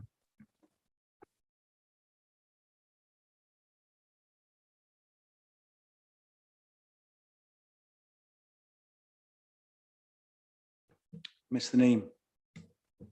Thank you, sir. Just a couple of points, and I'll stick to the relationship with the LPP1 as opposed to the actual scope, which is, I know, a separate point. But I said I'd take you back to the particular references in your colleague's report, sir, which you will have seen from our written statement. But I think it's important just to highlight exactly why the timetable that your colleague signed up to, in effect, in finding the local plan part 1 sound, why that timetable was important.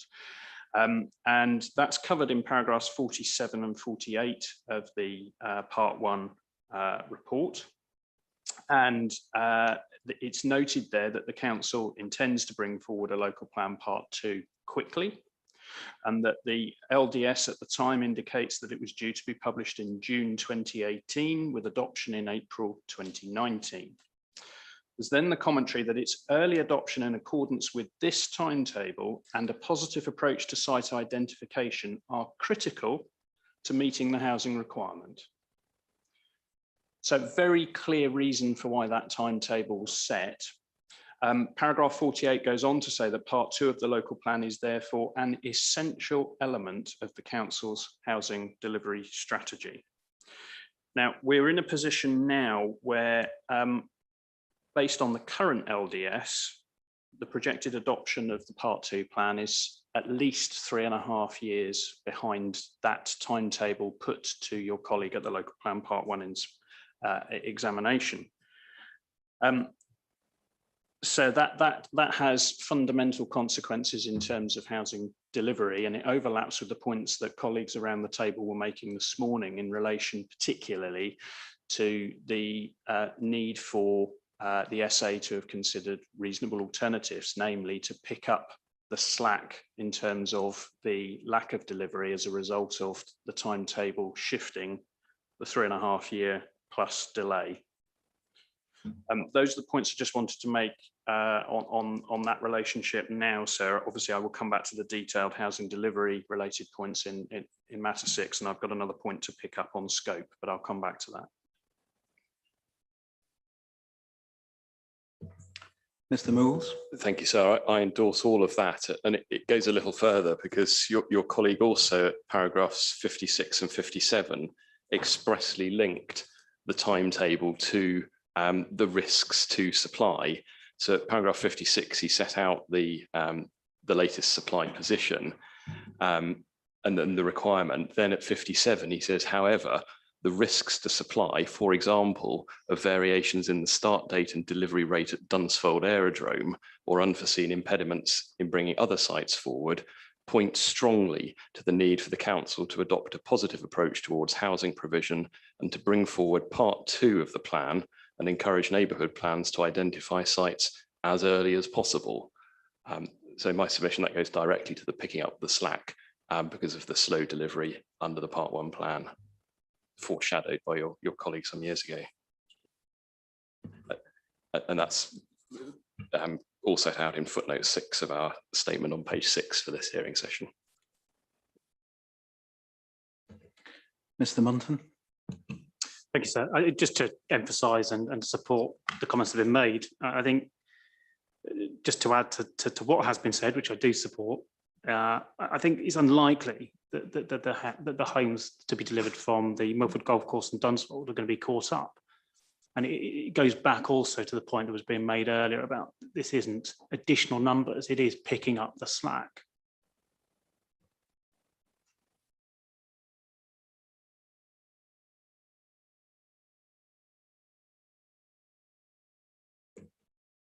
Okay, thank you. And obviously, we're going to come back to some of these matters in much more detail in matter 6. But in terms of this, the interplay with the LDS at this stage, is there anything further you'd like to add on that, Mr. Beglan?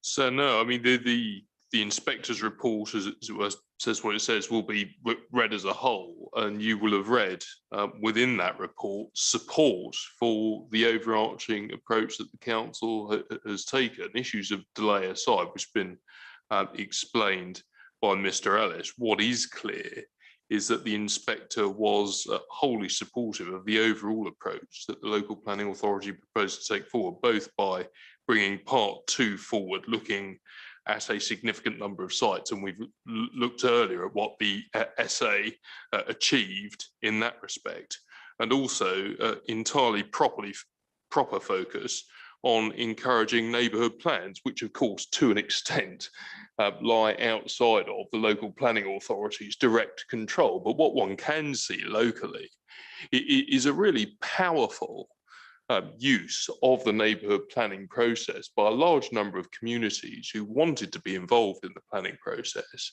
and in a number of cases sought to make positive allocations within their neighbourhood plans.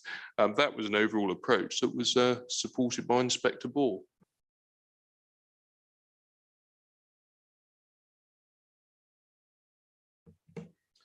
Mr. Banner. Just a note of caution in that respect, because, for example, so in Hazelmere, the neighbourhood plan was so powerful it didn't allocate any sites at all. I think some of the other matters that have been discussed, I'm going to make my comments on Thursday, because I don't want to sort of trespass onto that debate, but there's obviously quite a lot that needs to be gone into in relation to some of the matters just discussed.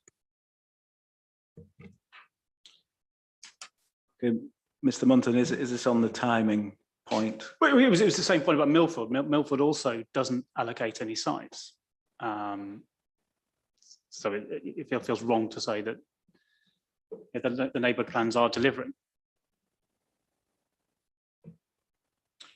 Okay, thank you. And this sort of leads us now on to the scope of the Part 2 plan, and whether it's as it's described in the LDS, and I suppose this is also what was anticipated in the Part 1 plan. So, Mr. Neame, I wonder if you'd like to comment on that aspect, please.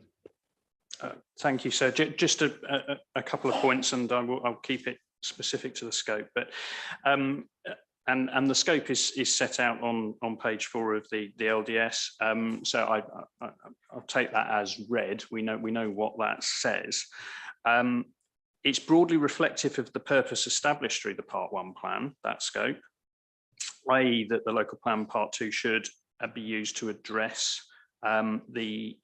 amongst other things, the uplift in the minimum housing requirement figure that was confirmed through that local plan Part 1 examination, which ties us back to the timetable point, and the reason that Inspector Ball was very specific that his support for the plan as a whole and its strategy as a whole was predicated on early delivery of the Part 2 plan. What the scope does not do, though, is it doesn't make any reference to constraining site-specific allocations to specific areas of the borough or to specified settlements. It doesn't limit the Part 2 plan to only addressing housing in locations where neighbourhood plans don't exist. It doesn't limit the local plan Part 2 to looking at delivery since the Part 1 plan was adopted and rectifying any shortfalls which have arisen. And that's a matter, obviously, that we'll explore in detail in matter 6. What the council have done, however, on the other hand, is in producing the Part 2 plan is to effectively impose self-imposed constraints on the Part 2 plan, which are not reflected by the scope that they've set out, the wider scope in either the LDS or the Part 1 plan. The consequence of that, of course, flows through all of the evidence base, including the SA, as we heard earlier. So that the two are not in alignment is the simple point, sir.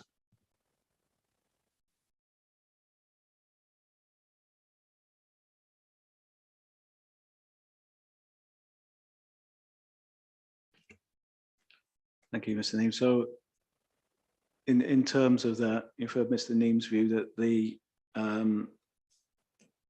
that there are self-imposed constraints in terms of where the LPP2 looks to allocate housing sites. I mean, would you agree with that assessment, Mr. Beglan?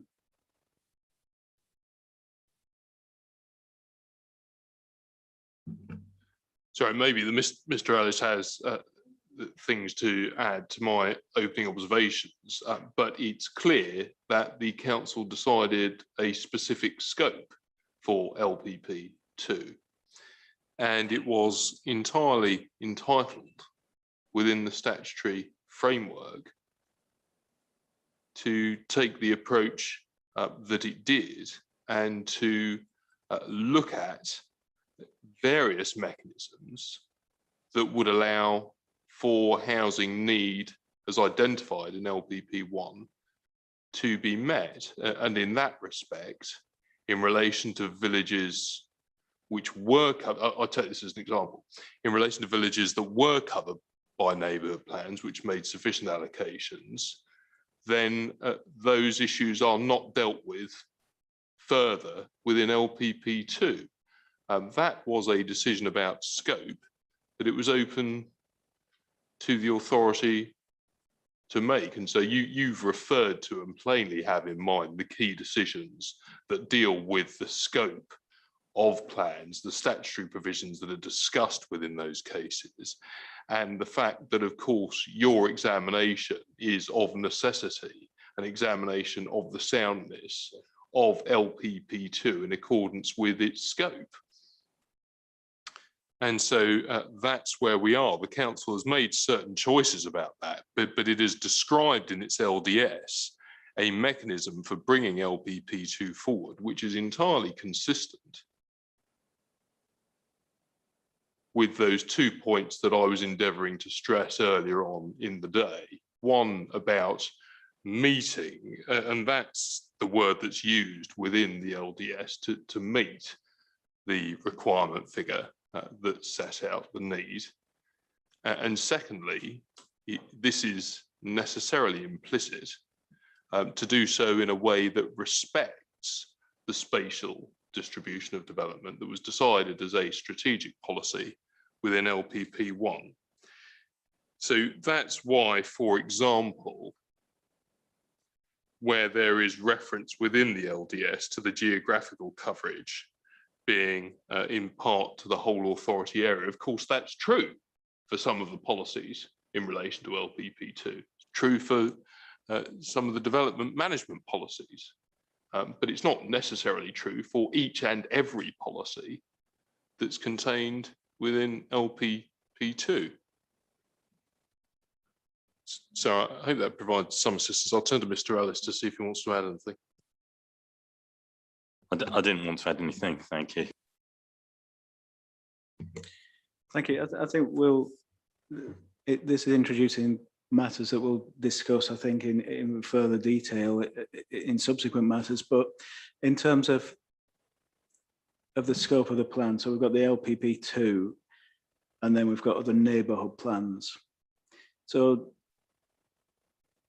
in terms of that role, is that kind of modular approach to meeting the housing requirements expressed in LPP1 something that LPP1 anticipated and is supported by those policies?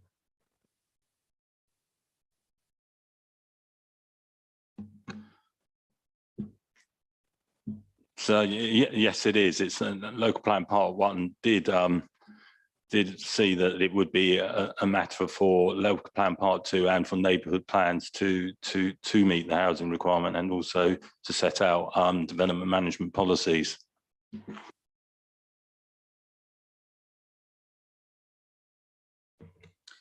We've heard the point earlier that the part 1 plan refers to local plan part 2 and neighbourhood plans, not an and or. Is there any weight that you'd attach to that phrasing? So no, I think it's a matter of linguistics. That's probably one for me. That's an over forensic analysis of a paragraph of explanatory text. And what it's doing is explaining the various mechanisms by which the overarching strategies that are set in LPP1 will be met. And so you can't use a sentence like that, for example, to say that LPP2 necessarily had to hold open the prospect of there being further allocations in areas where there was, again, to take an example, a made neighbourhood plan that either met or perhaps even exceeded the number of units that was required of it by virtue of the spatial distribution in LPP 1.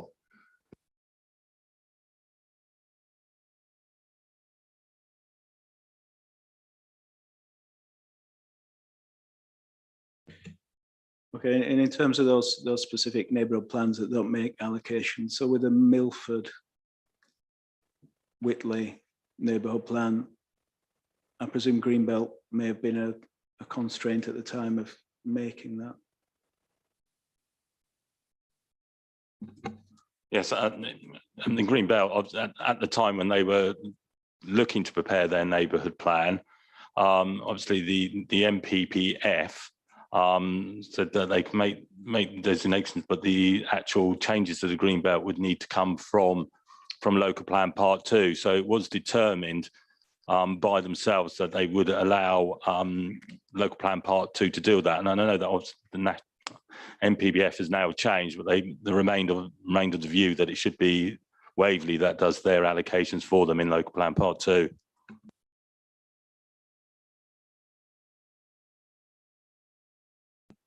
Mr. Neame. Thank you, sir. Just I hope one point really in picking up on what Mr. Beglin said in particular. I think we do need to look at the particular scope in the LDS. The LDS, this is the current LDS, not that before your colleague, says that the local plan part 2 will also deal with site-specific issues, including identifying the specific sites needed to meet housing or other land use needs. That is a very general and clear statement. The issue which we will come on to in matter 6, and there's a necessary but small overlap here, sir, is that what the council has done is to identify through its constrained approach to local plan part 2 sites to meet the minimum requirements where neighbourhood plans haven't come forward with allocations. But what the council has not done is to look at the performance of the local plan part 1 and those neighbourhood plan allocations that have been brought forward in made neighbourhood plans against the local plan part 1 minimum housing requirement, and then sought to use the local plan part 2 as the LDS identifies to identify sufficient sites to meet the housing needed as defined by the local plan part 1. That's the simple point, and that is what the LDS says, and it is not what the local plan part 2 does.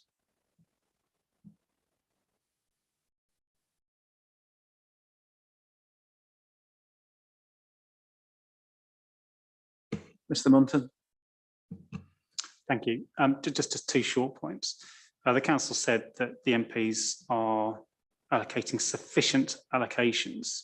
I'm not really sure what that means when we've got several failed appeals and many parties saying that there'll be a shortfall of circa 1,000 homes at the point of adoption. And just on the, so that's one point. The other point was just on Milford. The Whitley neighbourhood plan, which Milford falls within, what makes clear at paragraphs 1.7, 1.8, that whilst they have a preference for the secret site, they should be in addition to those areas already determined by an asterisk notation in local plan part 1. The only reason I raise that is that's obviously not what, that's what the neighbourhood plan says. That's not what the local plan part 2 does. Thank you.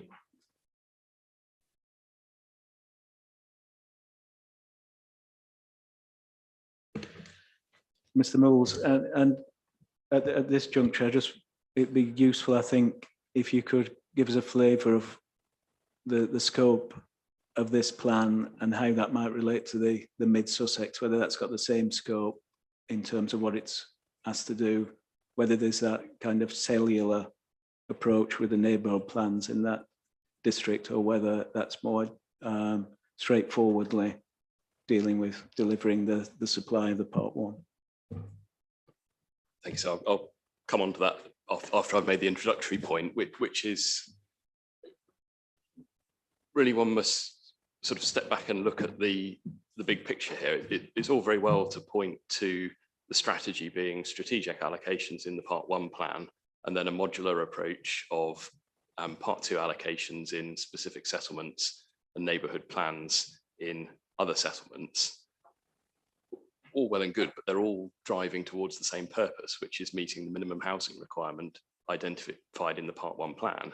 And if we get to the point that, given the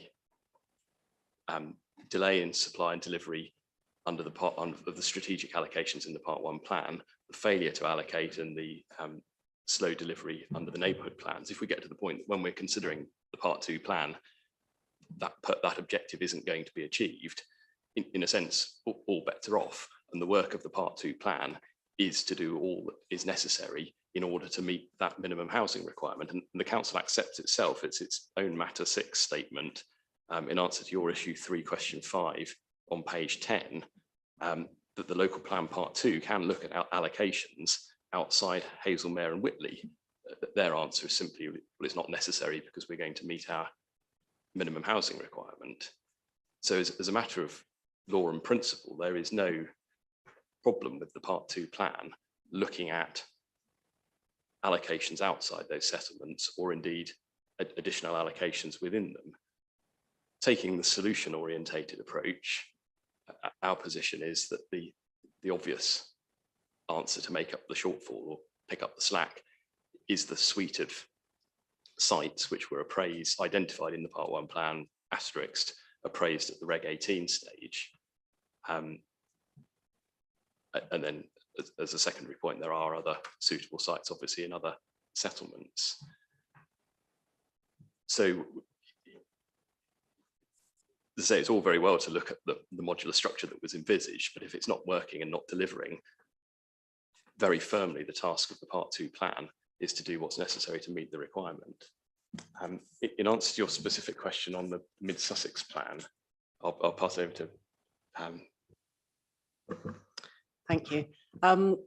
Yes, the Mid Sussex local plan Part 1 was also a modular approach. It did look at looked at a major strategic allocation at Burgess Hill, comparable to the situation at Dunsfold, and it also looked at a number of neighbourhood plans within the district, providing for an element of the housing requirement. So it is very, very comparable, and that is why we've provided it for you, sir, because it does demonstrate that in this instance, not even meeting the minimum requirement is nowhere near what is being expected of authorities elsewhere. And I think it is a helpful local plan for you to look at. Likewise, your Woking examination report has a comparable situation within it, which we'll come back to on Matter 6. And so, just as a matter of principle, frankly, it would be odd if a modular approach were to preclude a Part 2 plan picking up the slack in the way we're suggesting. Local planning authority obviously has no or limited control over the bringing forward of a neighbourhood plan, whether it makes allocations and whether it passes through referendum. And if things don't proceed as envisaged at the Part 1 stage, the local planning authority ought to have the ability and the control to do all it can in its own Part 2 plan to meet its minimum requirement. Otherwise, it's sort of a wing and a prayer at the Part 1 stage that the neighbourhood plans will do what they're envisaged. Sorry, sir, can I just come back on that? Because again, with the Mid Sussex local plan Part 1, there was provision within that plan for local authorities to step in if the neighbourhood plans did not deliver. There's no such comparable position within the Waverley local plan Part 1, which is why this is so important.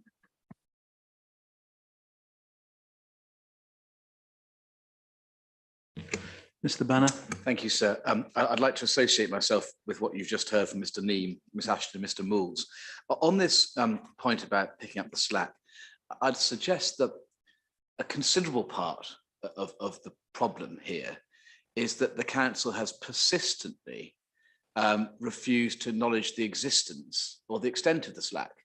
And that's the elephant in the room here. You have in our Matter 19, so Regulation 19, reps at paragraph 2.5, a table of the succession of cases where the council contended for 5-year supply and was found there wasn't, applying the figure in LPP1. We're in the process of, there's been some recent decisions, we're in the process of updating that, but also having a column as a ready reckoner on this, not just of what the inspectors found, but what the council contended for. Because it seems to me that that might be quite instructive to you, both in terms of the credibility and weight to be given to the council, but also in understanding this slack point, because actually really at the heart of both the reasonable alternatives issue discussed earlier and in the context now is the council actually refuses to acknowledge it exists, or certainly to the extent claimed, and that's why this plan hasn't properly planned for meeting it.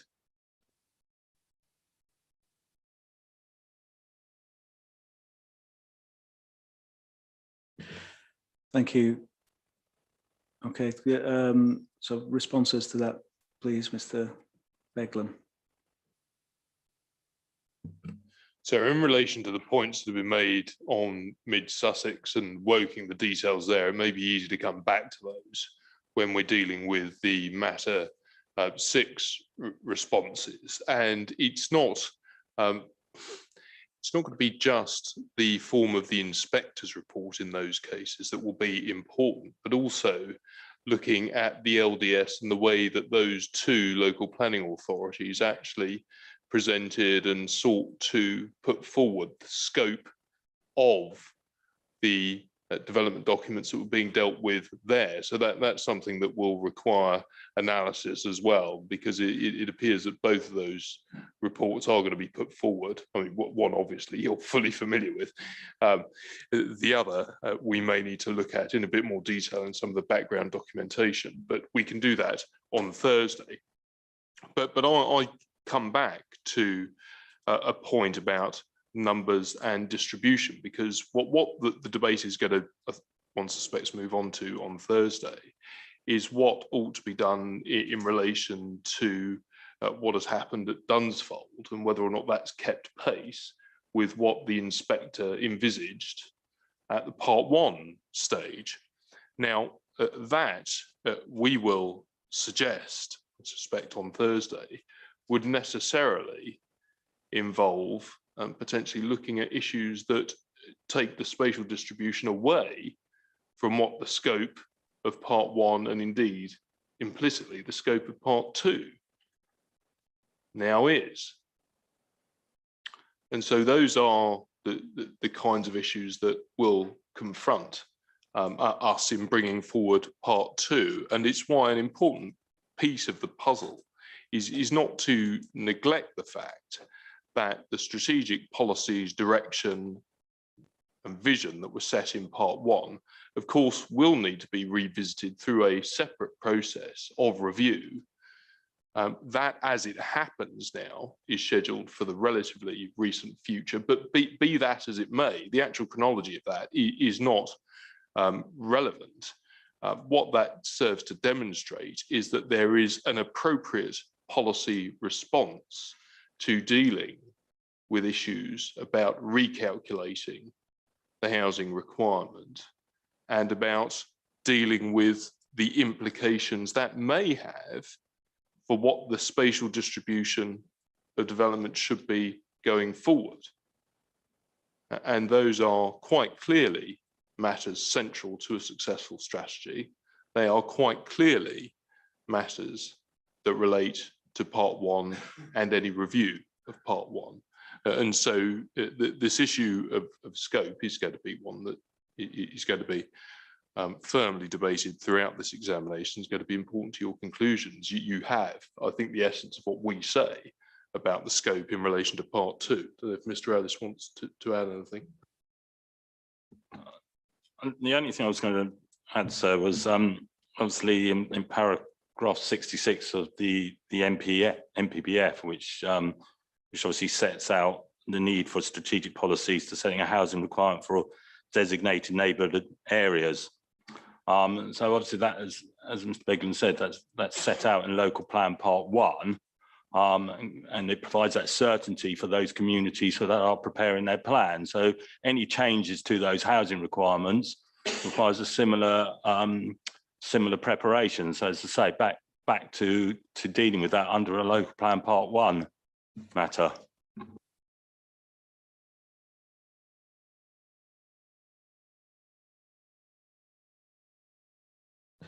Thank you. Yeah, so those are issues that we'll no doubt come back to in more detail as the examination progresses. Mr. Burden. Thank you, sir. I'm sitting here with a little bit of frustration, I have to say, because what we're hearing from the council is effectively an argument that they run many times over through various Section 78 appeals. And in respect of one I was involved in a few months ago, they actually challenged that decision of Inspector Stevens and they lost. And that High Court judgment isn't actually before you, sir. And I wonder if it's useful if I could send it to the programme officer so it could be distributed. I know others in the room are alive to it, but the comments that are being made by the council do not tie in with the outcome of that High Court judgment in terms of the approach to SP2 and ALH1, which obviously was what I was alluding to earlier. And I'm desperately trying to avoid getting into a matter 6 territory here, sir. But I think it might help you to see in advance of Thursday that this has been considered by the courts. It's an argument that the council have run many times over, and ultimately they have failed. I'm happy to take some direction from you on that, sir, but I do think it would help the debate on Thursday if you had that before you. Okay, views on that, Mr. Beglin, bearing in mind I've been provided with that particular appeal decision in a number of hearing statements. So I would have thought it's helpful for you to see it. If other parties want to rely on it, if it can be supplied before Thursday, then everyone can refamiliarise themselves. Yeah, please, if you could send that through.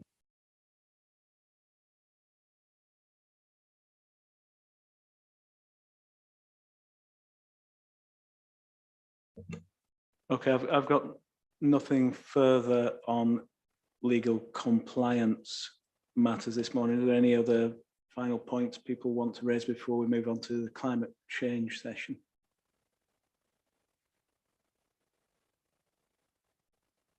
No, okay, so thanks for all your contributions this morning. So that's the end of the discussion on matter 1.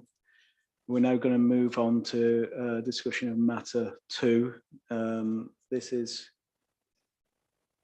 as anticipating, this is just the council in appearing on this one. So if other people think we'll have a short break just until say 25 to and come back and let people vacate the chamber. So thanks again for your contributions.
Okay, if we could resume, please. So we now move on to matter 2, which is whether the plan is sound and legally compliant in terms of its approach to climate change issues. So I'd like to say at the outset on this, I'm content to take the council's hearing statement on this largely as read, and I've just got a couple of points of clarification at this point.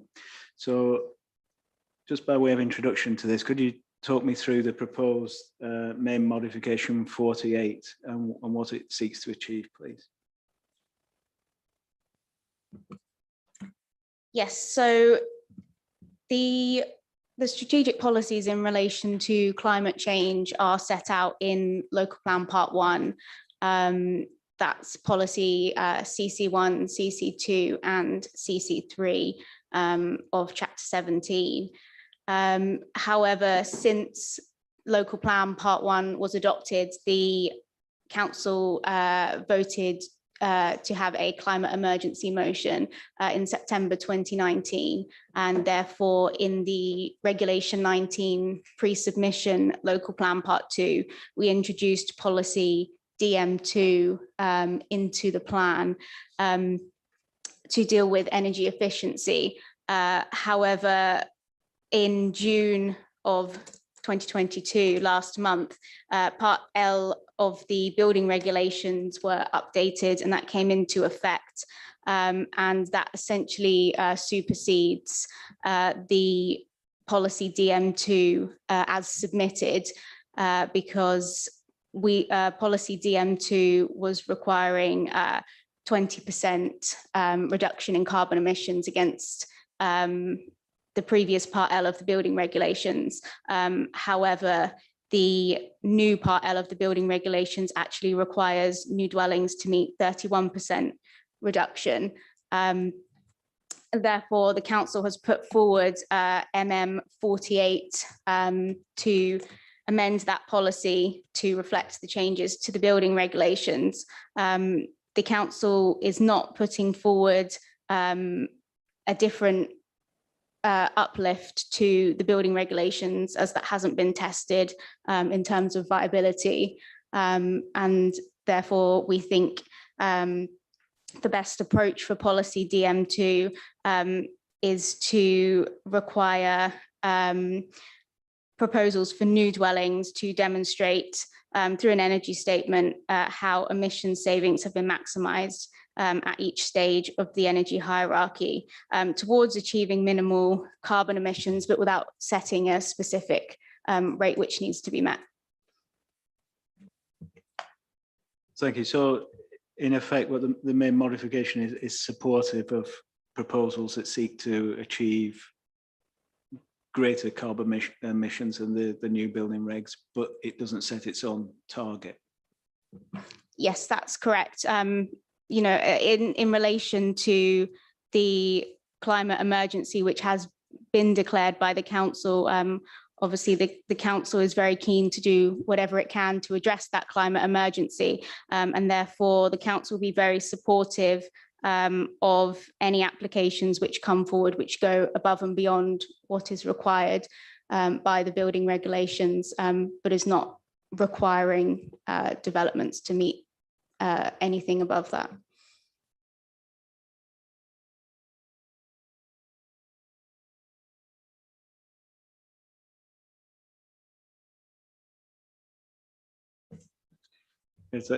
Thank you. Yeah, I mean, I think it's fair to say that this is it's an area where national policies perhaps a trifle behind changes to the building regulations and so on. So in terms of that, I just thought the modification is fine as it reads, and I think that would achieve soundness in terms of that particular element. But I wondered whether it'd be useful to give some thought to how monitoring or similar activity might assist with future reviews of the plan to see how that policy is performed in sort of promoting development that meets higher standards and the building regulations, and also because national policy may evolve to take account of these aspects. You know, how would that inform any future review? So just that's quite a long-winded way of just we're going to discuss monitoring in more detail next week, but just in terms of how that policy could be effectively monitored with those two considerations in mind, really. Yes, what we haven't done at this stage is put forward a modification to the monitoring schedule, which would be consequential to this main modification. But that's something that we will give some thought to and put forward the necessary change. The other thing to mention, just in relation to the council's policy on climate change. The council has produced a climate change and sustainability supplementary planning document, which is actually out for consultation at the moment. So if you would find it helpful, we'd be happy to add that to the examination library.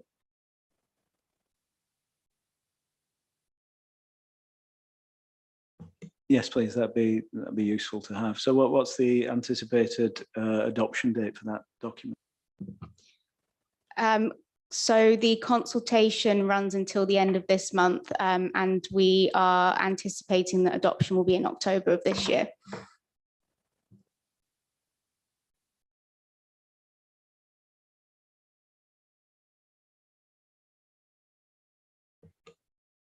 Okay, thank you. So that concludes the questions I had on climate change. So thank you for your responses on that. As I said, the hearing statement was comprehensive, so I just had those few clarification points. So that concludes our discussion on matter 2. We'll adjourn now, and we're back at 2 o'clock. To start the discussion on matter 3, Greenbelt. So the hearing's now adjourned. Thank you.